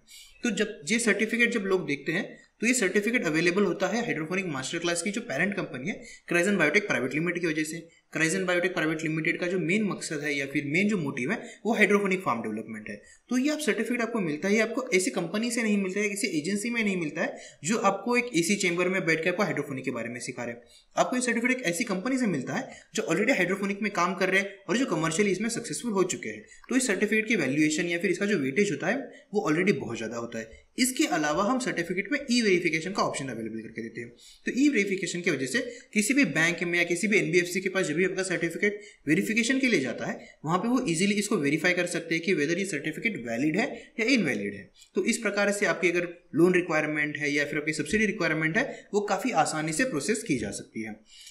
अब हम बात करते हैं कि ऑलरेडी जितने लोग हमसे जुड़ चुके हैं, जैसे कि आप स्क्रीन पे देख सकते हो या फिर जैसे आप रियल में हमारी वेबसाइट पे भी देख सकते हो, 17,000 से भी ज़्यादा लोग हमसे जुड़ चुके हैं। 17,000 से भी ज़्यादा लोगों ने हमारा कोर्स परचेज किया हुआ है। वो हमारे डिफरेंट काइंड ऑफ कम्युनिटीज़ में अवेलेबल है हमारे साथ, और एवरेज रेटिंग हमने 4.7 की मेंटेन की हुई है। जब हम 4.7 रेटिंग की बात करते हैं तो ये बहुत ही ज़्यादा हाई वैल्यू नंबर है हमारे लिए, क्योंकि हम बहुत ही ज़्यादा नई नई चीज़ें, इनोवेटिव चीज़ें, नई नई रिसर्च हम हाइड्रोपोनिक कोर्स में इंक्लूड करते रहते हैं कि हम ज़्यादा से ज़्यादा वैल्यू आपको प्रोवाइड कर सके। तो जैसे कि आप देखते हैं कि 17,000 लोगों ने हमारा कोर्स हम परचेस कर चुके हैं या फिर हम लोग के साथ डील कर रहे हैं किसी ना किसी फॉर्म में। आइदर वो हमारा कोर्स कर रहे, कोर्स करने के बाद आइदर वो फेसबुक ग्रुप में एडेड है, या फिर वो हमारा फार्म मैनेजमेंट सॉफ्टवेयर यूज़ कर रहे हैं, या फिर हमारा प्राइस एल्गोरिदम यूज़ कर रहे हैं। तो इस प्रकार से आप उन लोगों से इंटरैक्ट कर सकते हो, आप उन लोगों के एक्सपीरियंसेस से सीख सकते हो। तो ये बहुत ही बड़ा एक्सपीरियंस सेट होता है। आप जैसे कि फेसबुक पे देख सकते हो कि बहुत सारे लोगों ने हमें रिकमेंड किया है, बहुत सारे लोगों को ऑलरेडी बहुत ज़्यादा एडवांटेज इस कोर्स से मिल चुका है। इसके अलावा हम एक और चीज़ जो प्रोवाइड करते हैं वो है 7 days risk free refund guarantee. अगर आप कोर्स परचेस करते हो और कुछ दिनों के बाद, जैसे 3-4 दिनों के बाद या फिर कोर्स के कुछ वीडियोस देखने के बाद अगर आपको कहीं पे भी ऐसा लगता है कि ये बिजनेस मेरे लिए नहीं है, फिर मैं इस बिजनेस में नहीं जाना चाहता हूँ, या इस बिजनेस के लिए लगने वाली जो रिक्वायरमेंट या प्री रिक्विजिट है मैं फुलफिल नहीं कर पा रहा हूँ, तो आप 7 डेज में हमको कभी भी एक ईमेल लिख के support@hydroponicmasterclass.com पे लिख के आप 100% रिफंड हमसे ले सकते हो। जो भी पैसा आपने इन्वेस्ट किया इस कोर्स के लिए सीखने के लिए, आप उस पैसे को 100% रिफंड लेके आप किसी भी दूसरे बिजनेस मॉडल में या फिर किसी दूसरी चीज़ में आप इसको इन्वेस्ट कर सकते हो। आप आपकी स्क्रीन पे देख सकते हो जैसे कि hydroponicmasterclass.com/masterclass सब्सक्रिप्शन, आप इस लिंक पे जाके आप हाइड्रोफोनिक मास्टर क्लास का जो पेड वर्जन या फिर जो कंप्लीट कोर्स है, जो एडवांस हाइड्रोफोनिक है, उसको सब्सक्राइब कर सकते हो। मैं आपको देखना चाहता हूँ कि हाइड्रोफोनिक मास्टर क्लास कोर्स के अंदर वहाँ पे बहुत सारी चीज़ें, बहुत ज़्यादा डिटेल इन्फॉर्मेशन, जैसे कि न्यूटन सॉल्यूशन एक्चुअली बनाना कैसे है, पीएच अगर आपका पीएच मीटर गलत वैल्यू दे रहा है तो उसको किस प्रकार सुधारना है, इसी मीटर की टेस्टिंग कैसे करनी है, वाटर फ्लो कैसे मैनेज करना है, फॉर्म का 3D लेआउट किस प्रकार होगा, ए फ्रेम के स्पेसिफिकेशंस क्या होंगे, नेटकप किस प्रकार का यूज़ करना है, इनर्ट मीडिया से क्या क्या चीज़ें अचीव की जा सकती है, किस प्रकार का प्लांट के लिए कितना पीएच होना चाहिए, किस प्रकार के प्लांट के लिए कितना ईसी मैनेज करना है। फार्म सेटअप करने के टाइम पे अगर आप पॉलिहाउस खरीदना चाहते हैं तो पॉलिहाउस किस वेंडर से खरीदना चाहते हैं, वो कौन से पैरामीटर्स है जिस पे आप डिसाइड करोगे कि आप एनएफटी सिस्टम में लगने वाले पाइप्स कैसे आप किस प्रकार से आपको खरीदने हैं, पाइप आपको सस्ते से कहाँ पे मिलेंगे, आपको नेटकप कौन से कंपनीज के यूज़ करने हैं। तो ये सारी चीज़ें जैसे कि फॉगर मैनेजमेंट कैसे होगा, ह्यूमिडिटी कैसे मैनेज करनी है, टेम्परेचर कंट्रोल कैसे होगा, तो ये सारी चीज़ें एक डिटेल डिस्क्रिप्टिव मैटर में हमने कोर्स में ऐड कर दी है। तो आइए अब देखिए कोर्स के बारे में, अब सीखिए कोर्स के बारे में कि आप क्या क्या अलग अलग चीज़ें कर सकते हैं। इसलिए हमने कुछ डेमो कोर्सेज ऑलरेडी फ्री में अवेलेबल करके दे दिए। आप डेमो कोर्स देखिए, आप कभी भी डिसाइड कर सकते हैं कि आप इसका पेड वर्जन लेना चाहते हैं या नहीं लेना चाहते हैं। तो आइए मित्रों, मिलते हैं hydroponic master class advance hydroponic course के अंदर। धन्यवाद।